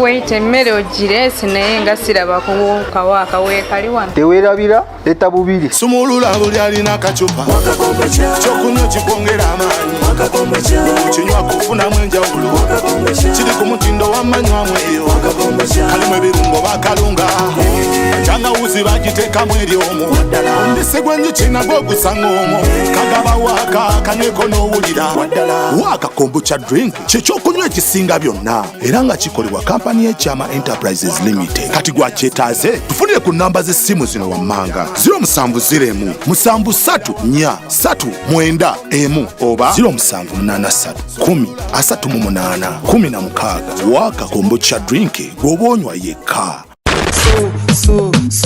Akikigwa! Lili Paso Festival! Yasizemo magulu yemekera tuwe kinyumirwa mukiri abanyamusale n'abanyamukako muko w'amawuno aguse n'omwana w'omukala tinamu kimanja ekitalya mmere kibeera kimanja muyunivaze inembalala nga 5 Septemba 2026 okuyingira kugenda kuba mutwalo vip emitwalo 2 gold emitwalo 5 ate platinum yakakane eminyeto gy'abanyankole gyonna abayimbi b'omuka ayibambe mujaba w'ekitiribita Lili Paso lundabe okuba w'eshongororo kati ngambe tedikulanga kulala universe inembalala nga 5 Septemba 2026 ye Lili Paso Festival.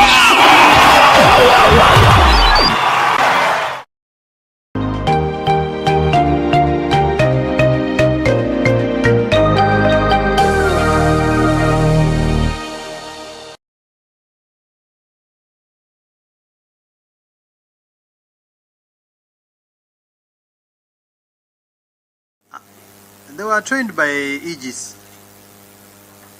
For a period, all Aegis was trained anyway, but our local people, the Ugandans running at the toll, were trained for 6 months. This road was constructed for about 5 years. You are aware this road had a toll. Why didn't you prepare prior? Inclusive training and acquiring these skills. Why didn't you prepare prior to the commissioning of this road? Okay, Honorable Emma. Thank you, Honorable Chair. My question will go to former AD and former head legal. I remember when we did the Simba Bridge, it was still out of a issue that rose from the consultant not being competent enough. And so they outsourced the in-house team to do the consulting bit. That's why I ended up there. And so we did the recommendable job. I believe he did. So the question is, in this particular project, why wasn't Uganda Revenue Authority considered to do the collection? That's number one. Then number two, why didn't UNRWA still get the in-house team or management at least to do the collection and train these people? Why wasn't that considered? Thank you. Anyone else? Kindly respond. But Pinnacle and Aegis, don't just sit there. You have a chance to clean your name. Or forever hold your peace. Thank you, Chair.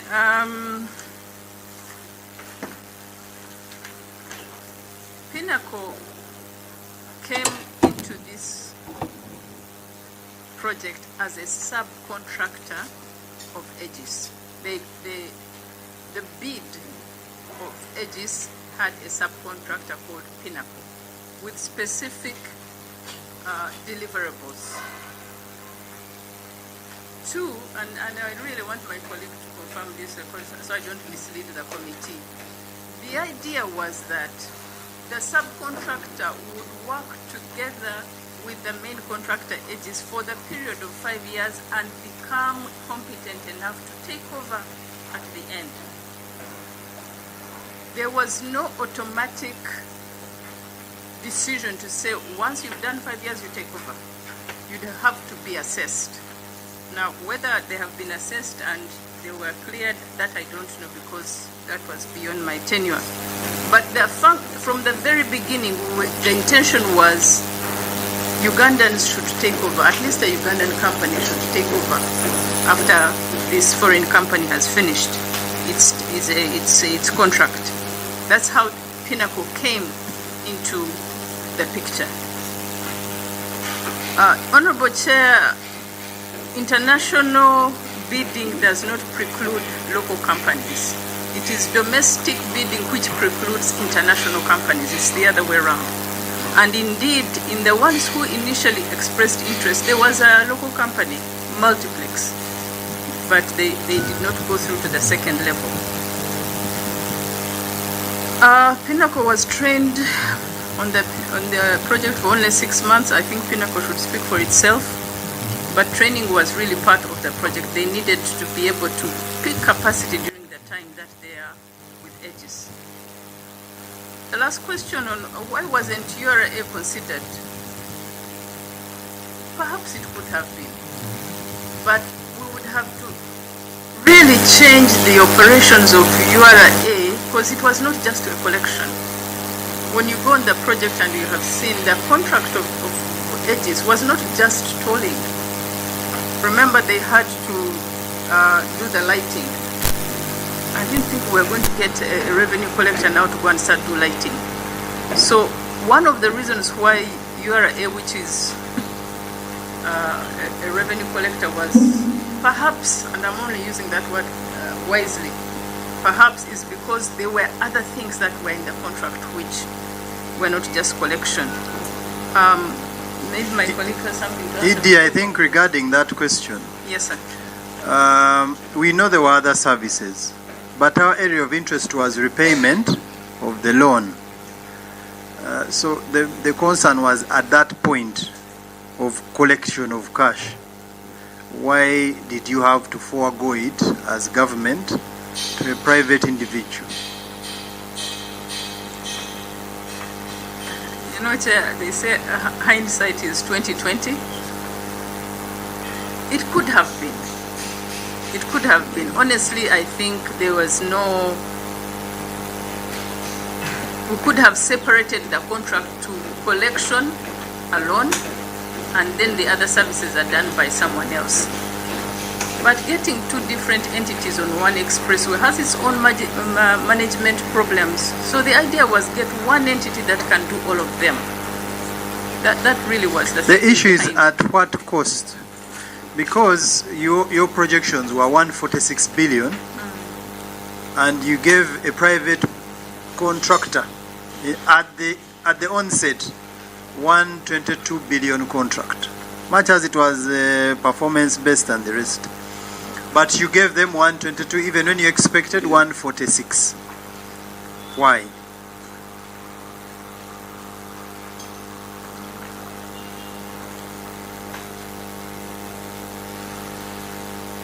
What you have collected is different from, because we are talking about from the onset issuing of this contract. Because an accounting officer, you are the one who confirms, even if it is purchased, you confirm availability of funds. So you confirmed, I think based on the statistics from the old Entebbe, or even that one, I don't know where, that we may get, in 5 years, we will get about 146 billion. But then you go into a contract and you give someone a performance-based contract of 122 billion, leaving the country or the government with only about 24 billion. So I want you to explain to us what informed you of taking such a decision at the expense of repayment of the loan.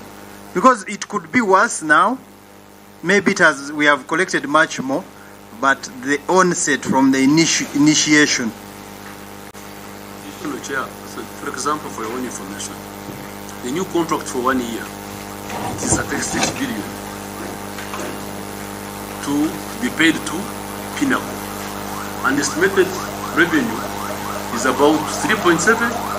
It's 42 billion based on the statistics we have analyzed. So when you give... But for them, it's about 39, if I'm not mistaken. No, but even if you took the highest figure of 4 billion per month, 1 year it would come to 48 billion. But you are giving 36 billion to Pinnacle, which means the lion's share is for Pinnacle.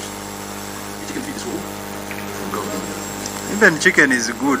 On the Bianyuma, there's the 3% tax on what? Electronic transactions.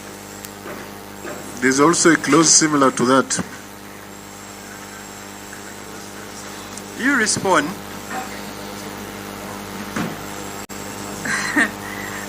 I am struggling to find out who was this. Unfortunately, these are not my officers, so I would wanted to ask the PS to allow me, because he actually read that breakdown. Chair, do you allow me to? No, he read the breakdown, and we have it. But you as an accounting officer, what informed you and your board that is not here that, okay, let's give this person a contract of 122, much as we are projecting 146? Because now, right now, we have gotten 191, not so? But what if it was worse? What if we failed to realize it? Because we have looked at the growth trends of traffic on that road, and surprisingly, they started growing from 2022 at a very high rate, and now they have started dropping. I don't know if cars have stopped using that road. Based on the amount of money you are banking, we have already analyzed throughout. So the growth of traffic has gone down. Are cars no longer using that road? But okay, let's assume it is true they are no longer using the road. The question is, from 146 and you give a contract of 122, what informed you? Chair, I really don't want to sound like I'm dodging a question, but this is what it's going to sound if I give you an answer. Would you grant me permission to give you a written answer to that? How do you want to proceed, members? Honorable Fred? Chair, I think this question is very open. There is no technical aspect in this question. ED, you gave a contract basing on the estimation of 146 and now you have 122. So when you look at the difference, it's very minute for the government. So we are saying, what informed you to do so? But do you also want me to guess? Because I've told you there are documents I need to make reference to. Okay. I don't have them here. This question has just come to me. How do you want to proceed, members? Microphone. Don't break it.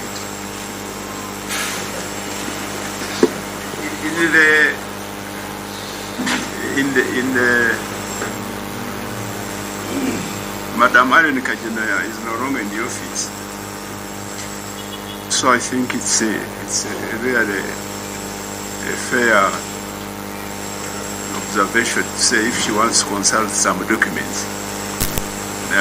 If she was active in the office, if was still under her direct management, would insist now and now get the question. But ule mjamaa huyo, that engineer near you.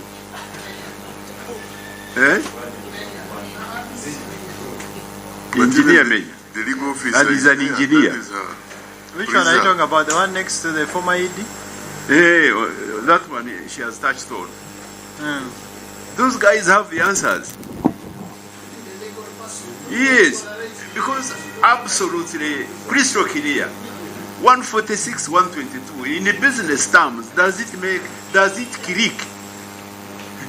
So for me, you see, members, you are diverting to officers, but the accounting officer is the one who holds responsibility and is the one who is accountable. If she wants to delegate someone to respond on her behalf, let her do it. But the onus of responsibility lies on her. So if you can delegate someone to help you, it is okay. Honorable Chairman, I think let us give her a chance for her to collect information, because we didn't want to get that information from someone else. We can give you time, I don't know, maybe 2 hours or 3 hours, then you provide that information. Any contra review?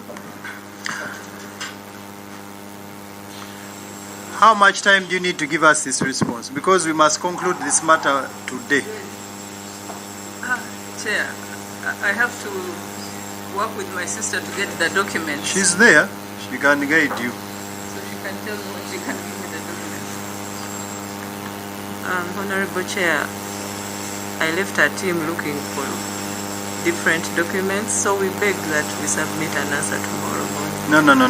We are finalizing this investigation today. So, what is the latest time you can give us this information? By 5 p.m. By 5 p.m.? Okay, so let's get the response by 5 p.m. Now we have the maintenance costs. You have submitted a document showing maintenance costs. We have looked at your audited books of accounts for Aegis. We have analyzed them. So much as you audit the transactions, the cash we are receiving and the cards, who audits the maintenance costs? Who verifies? Because they are submitting costs, maybe replacement of lights, maybe replacement of barriers, and they are the largest, because if I can take you, what page is that? That is page 15. 15? Yeah. Page 15, performance-based operation maintenance services.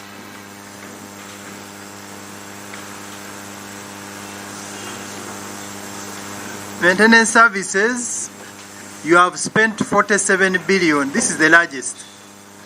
The ED, former ED, has just informed us you over subcontracted. Because that's one of the ways of inflating costs. You give someone a small job to clean, a contract, another contract for washing, another contract for... So who audits these maintenance costs? Because we have seen the 3 signatories who are, and they are there somewhere at the beginning. We have seen the 3 signatories to that bank account. That is the Permanent Secretary Bagea Waiswa, Under Secretary Barbara Namugambe, who is with us here, Emily Barecheyaho, Assistant Commissioner, Principal Accountant Martin Muhanji. We have seen you withdrawing money on that account, the operation account, which means you are giving Aegis this money. But who audits before you release that money? Whoever is ready. Chair, allow me respond. The performance-based operation and maintenance services, these are services that include the daily maintenance of the road.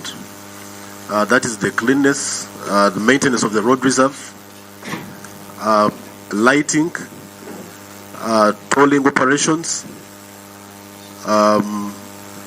the rescue services, the towing services for broken down vehicles, the security.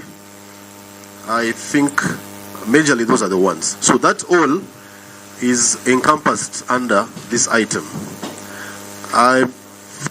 Payment of the lighting, toll plaza maintenance as well, drainage cleanness. I think largely those are the ones. So those attract a value of approximately 1 billion shillings per month. If you put all of them together, inclusive of taxes. So when you look at the 47 billion, this contract was 60 months. And the 47 is because there have been deductions where KPIs have not been met. And averagely, we've been spending about 800. It varies. There are times when it is 800, there are times when it's 900, depending on the performance. So that explains the 47 here. And that's the largest part of the contract. I don't know which question you're answering. I asked a simple question. Because what you're telling us is the costs are already fixed in the contract. What I was asking is who audits before you withdraw that money? Oh, sorry. That actually these things have been done or even need to be maintained. Because I've seen your maintenance costs sometimes are repeated.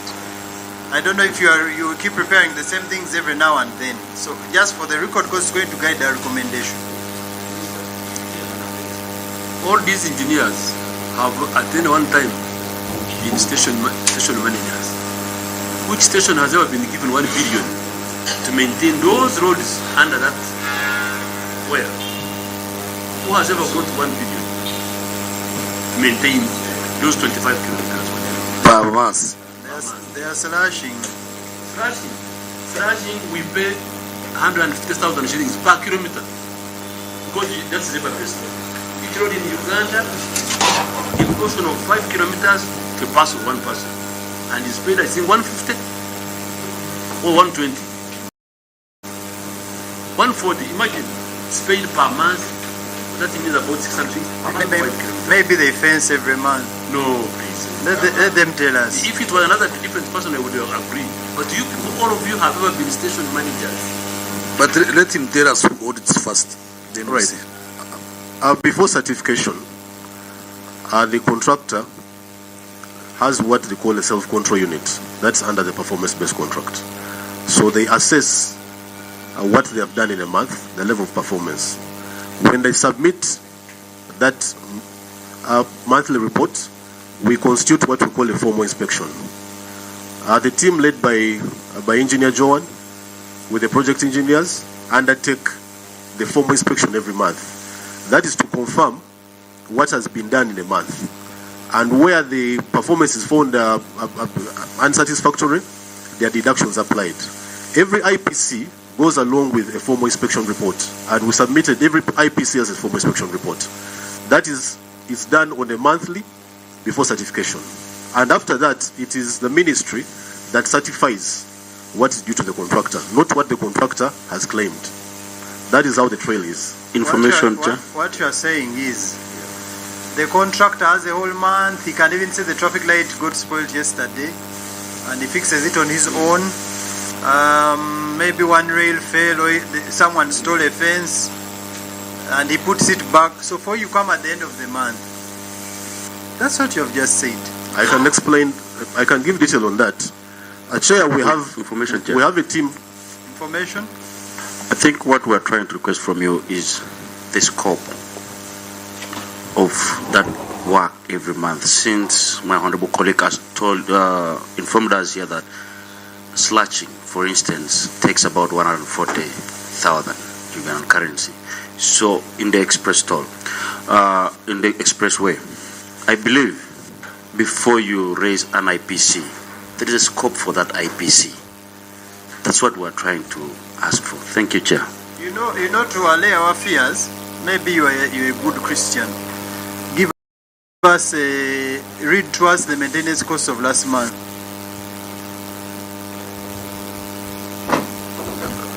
Chair, as my colleagues look, I don't have that of it, but I can break down the maintenance No, we costs. want to know that you are not actually, we want to prove that this is not a leakage between the ministry and the company. So, okay, read us whichever month you have. Yeah, this is April 2026, and this is IPC 62. The items involved in the performance-based route operation and maintenance services include marketing and branding, marketing campaign, branding, tolling operations, route patrols, Every incident item management. mention, you give us the cost. Okay.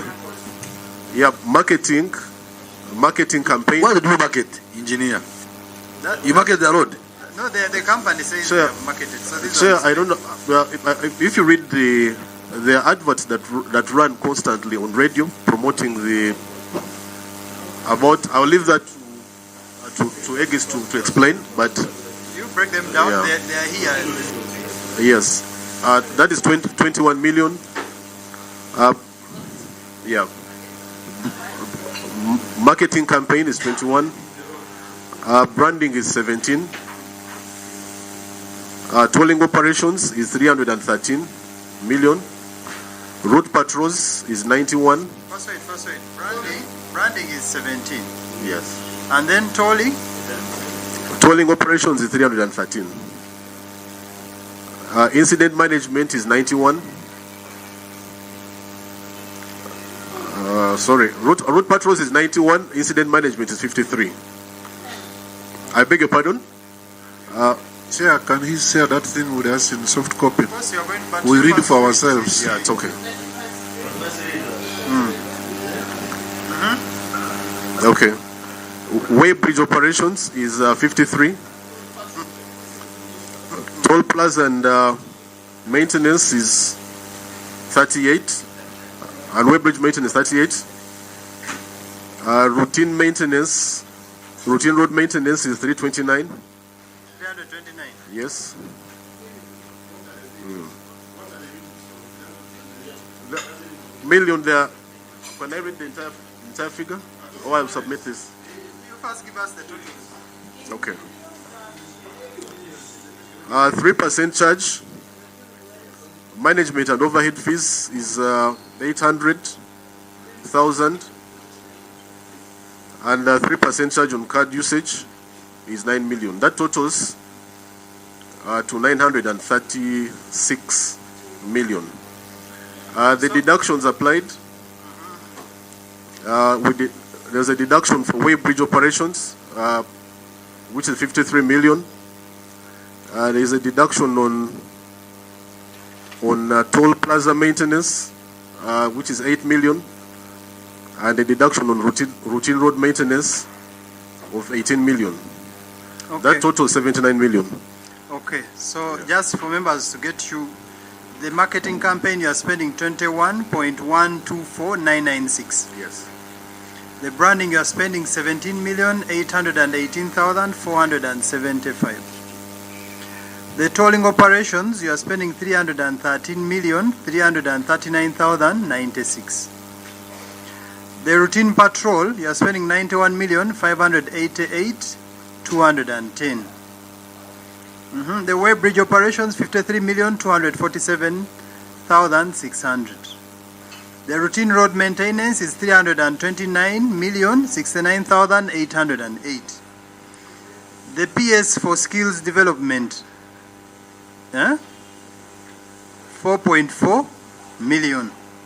So a total of 922,878,085. And this is a constant amount per month.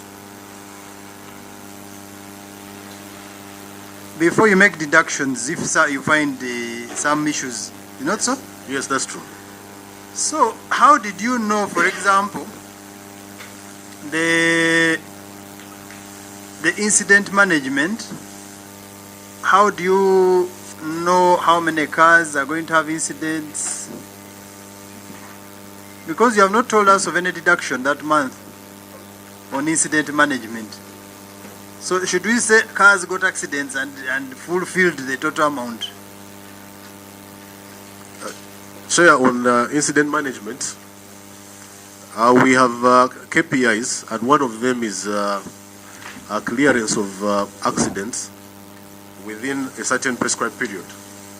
Yes, but such a cost would not be predictable. It's like you pray and know the accidents will fully exhaust the money.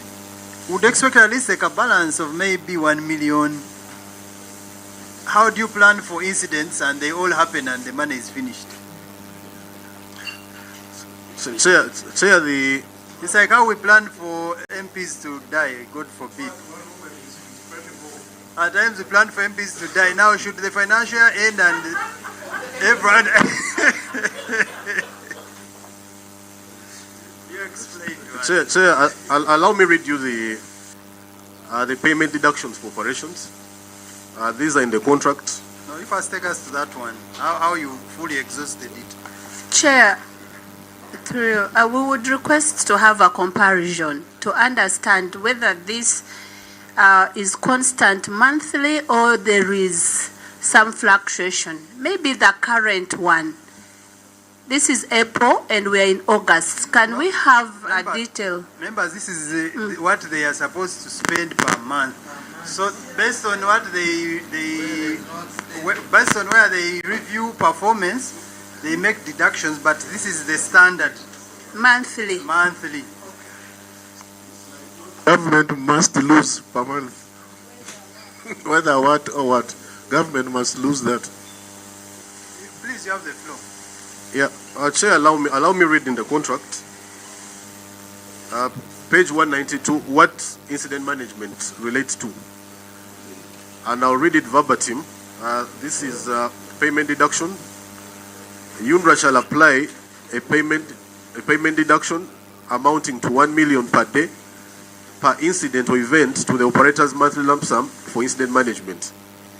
In addition, a deduction shall be made for non-compliance amounting to 1 million Uganda shillings for absenteeism in staff, shortage of equipment, medicine, malfunctioning of equipment, traffic management, etc., and a communication system per month for non-compliance customer communication system.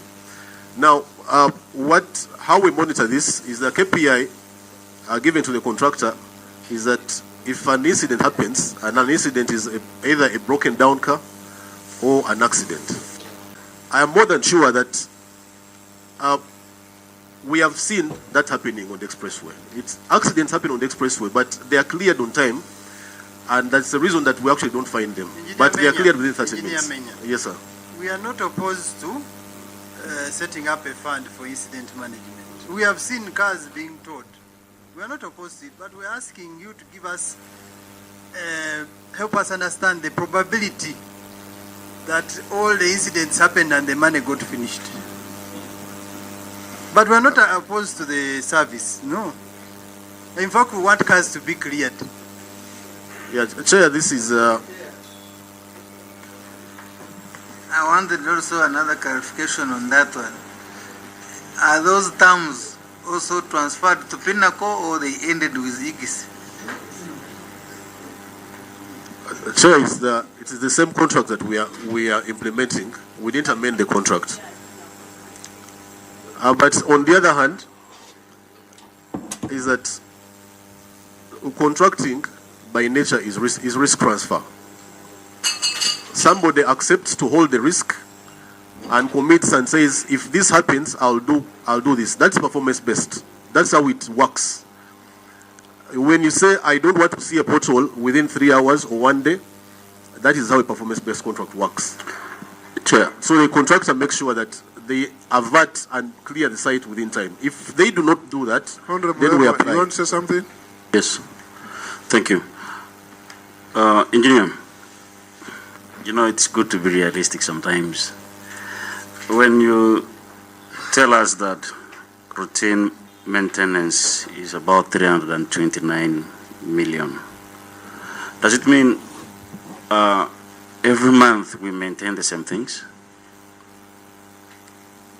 cannot be, for Christ's sake. When you tell us the incident report, 53 million, it doesn't maintain to continue being 53 million. It doesn't mean that every month there are accidents there. So these figures you're giving us really you're trying to account for the money you people are siphoning, if I might say. Because we cannot continue saying that the incidents continue happening every time. It cannot be there. Let's be realistic. Thank you. Just a small clarification here. This contract was developed in that way.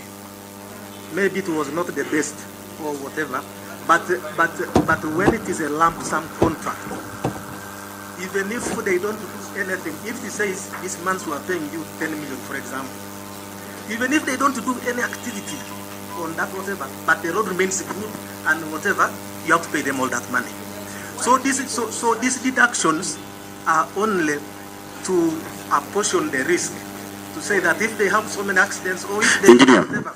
So maybe what we can let him first finish. Let him first maybe finish. What we can do in the future, we can look at that maybe a possibility of amending that in the future, whatever. But if you look at a lump sum contract, you tell somebody, I want this, that is it. If he doesn't do anything, Chair, is good, let him first finish. Let him first finish. That's the issue. So that's what You are finished? Yes. Chair, just look at page 3. Page 3 of the document which was prepared by Engineer Manya. Up there we have items A, B, C, D. What does D say in your copies? How does item D read? Works. Are the measured road maintenance works? Page 3. Yes. Mine is saying are the measured. So how does lump sum come in?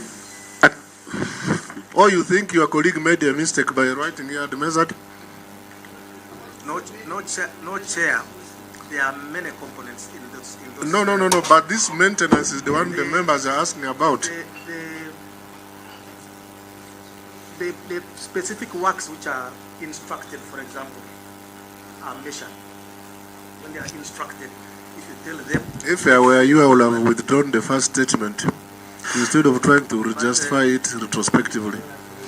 You told us this is a lump sum contract, but here it is being written at the measured. Chair, I was not saying the lump sum contract. Those specific areas that we were reading, those specific items. That's why you find. No, you are misleading the committee. So you are telling us, just for everyone to understand, that, for example, incident management, these are fixed in the contract, and you must still pay them. Is this what you said? And your father went and said that if it was bad, next time we need to improve. Okay, so who made this bad decision? Tell us. Chair, those are the form of contracts that we have in place. No, luckily enough, you have admitted that this is a bad decision. So now tell us who made this bad decision. It was ourselves. So I'm saying if it is whatever. But the chair, you're also right when you, for example, if we have no incident on the road, no accident, no anything, you have to pay that money. That's what the contract says. So the contract says whether there are accidents or not, we must pay. And you acknowledge this was a bad decision, and you also acknowledge you are the ones who made this bad decision. Not in that way, Chair. Okay, in which way? I'm saying, if there is an accident and they fail to remove, to clear within a certain period as stipulated in their contract, then we charge them to deduct some money. So somebody has seen that the vehicle has been there, he has got an accident for 2 hours. How would you know that they have not removed the vehicle? No, you explain to us, don't go far. How would you know in order for you to deduct this money? We have a team of inspectors who are always on that road? Yes, sir. No. See, Pinnacle wants to say something. Now let's give Pinnacle and Igis a chance. Yes. Before we go to Pinnacle, Chair, Engineer, I'm sorry, I don't want you to insult our intelligence or our knowledge. A contract, when it's designed, it should be only a lump sum when it is a lump sum. It cannot be having the measurements and a lump sum at the same time. The documents you people served us is showing that it was not lump sum. When you come and tell us it's some lump sum, it shows you confusing us. And please, when we're here, let's respect the document you bring for us. Don't make us seem like we do not know what we are doing. Thank you. Can we hear from Pinnacle and Aegis? Thank you very much. I think I may have to stand. No, you sit. Okay. Last time we interacted with you at the Express, you were going to fight. Thank you very much, Chair, and good afternoon, honorables and our clients, representatives from the Ministry. I would like to make something clear, most especially with regards to the incident management. Okay, my name is Ivan Katamba. I'm the road manager for Pinnacle Securities Limited. Now, that first of all, this contract is a performance-based maintenance contract. Just before, regarding your introduction, yes, please. You said you are the roads manager. I'm the road manager, yes. I have a document where you are the general manager. Yes, before I was the general manager. When were you demoted? No, it's not because you are the general manager during Aegis. Yes. And you are the general manager at Pinnacle. No, I've been road manager. It's a title, sir, at Pinnacle Securities. The contract asks for a road manager. So the road manager is the general manager? Pretty much so, yes, sir. So you are the general manager, road manager, at Aegis and at Pinnacle? I was general manager, stroke road manager at Aegis. So at Pinnacle they dropped the general manager title? But you still do both functions? I still lead the operational maintenance. Now you can proceed. Thank you very much, sir. So, part of this performance-based maintenance contract, like the engineer proposed earlier, is that you carry a very big risk. If anything is to happen, I should have the capability and the quick response to clear it out. On the expressway, we maintain a fire truck 24/7 and a fire crew team. On the expressway, we maintain a water bowser 24/7. We have a tow truck where we have heavy accidents happening with heavy vehicles. We have to bring in those heavy vehicles to come and remove them. But I would like to make something very clear about this. This contract actually has been very beneficial for the government of Uganda because it has been fixed without any increment in the rates. Now, we have to obviously work. You know what fuel has done. Now you are talking as Aegis or Pinnacle? Pinnacle. Okay. It is really expensive. Now you are talking about the new one-year contract. Yes. The new one-year contract. When you are talking as Pinnacle, that means you are referring to the one-year extension. Yeah, even with the previous month. Just to let you know, as you mentioned, Chair, before, when you came and said that Aegis made so many losses, okay, all those were attributed to the serious contractual issues we had at the time. Madam Idi has already told you that they expelled one of the general managers at the time. That's a very serious thing. Okay, we took measures. That report that you've spoken about of the forensic report with URA, they came, they checked, they gave their recommendations. The 29 points were presented to us. We had to rectify. Quite a number of issues were rectified with that report. I could get a copy for you, a soft copy, I believe. I'll share it with your clerk. Okay? A lot of work was done to rectify these issues, to harmonize. There were serious disputes, most especially when it came to things of source code. Source code is ownership. You're pretty much giving away what you have. But we still even agreed to say, yes, the ministry employer, we shall give you access to the source codes. Okay? That was at the time with Aegis, and we moved over to PSA. I also would like to make it very clear to honorable members The team that is managing and that was trained under AGIS is the same team under PSL. Well, whether you call that incompetent, that is up to you to decide. But no, they are not incompetent yet. Yeah, we are going to that is up, and for sure it. They are very competent as yes. now. No. We Pinnacle took over the contract together with the employees and the liabilities. But Mr. Katamba, Pinnacle, where did you get the experience to manage the tolls? On the road, there will be subcontracted Pinnacle. When? From 2021. To collect the money? Yeah. To collect the money? Provide the toll collector individuals to collect that cash. So you recruited? Yes, Pinnacle did the recruitment and to pay them. Then AGIS did the management. So can you... Information. No, you are diverting the committee. AGIS hired the private company known as Seawall. Is it Seawall? Yes, that was in 2021. In 2021, when they were resuming contract, they hired a private company that did interviews, AGIS, yes, and gave staff contracts. Correct. A year later, Pinnacle comes and gives the same staff contracts. You want me to share a copy? It's one AGIS versions. One I'm looking at is here.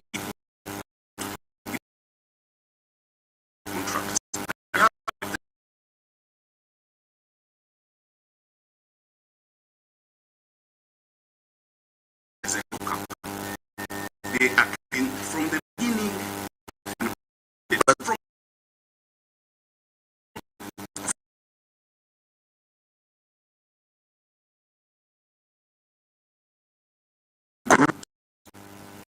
People to go on the road. Yes, we got specifications and requirements from ACE.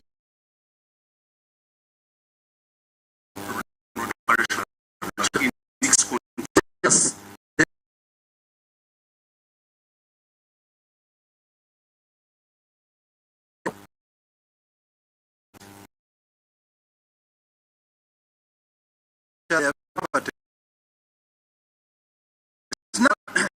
From your presentation, the training you've done so much. For the one thing that will help you under audit, the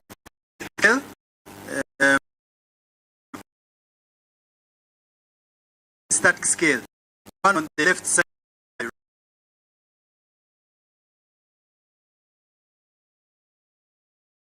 And how many cars have passed express. You did this, the 20,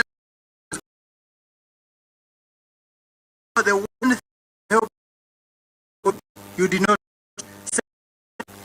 You are giving them risk. There's no can give people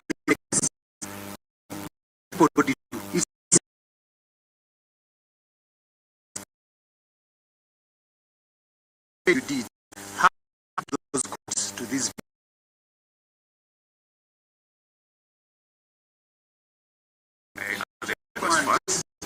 With regards to what has Segis and access.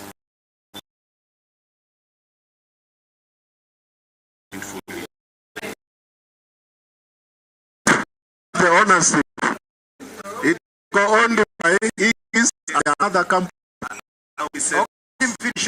Let him finish his you have that issue as brought up almost issues, but some concerns were made.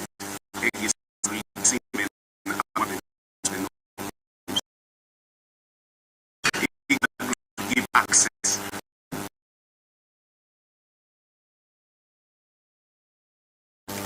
That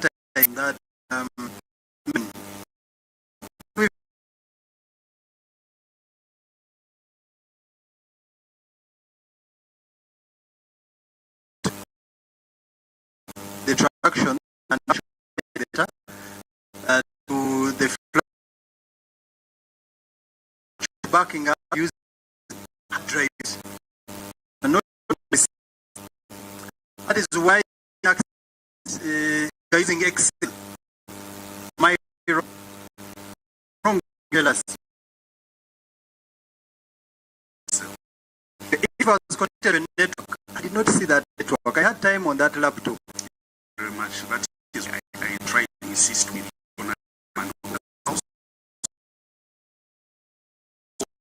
Unfortunately,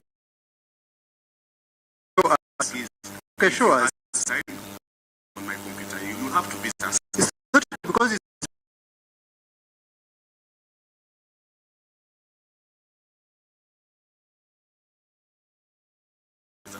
the other question is when way in motion white paper.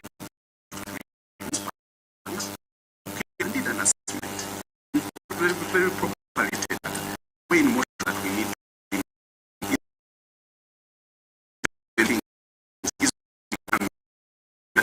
At least have me on that 80% actually.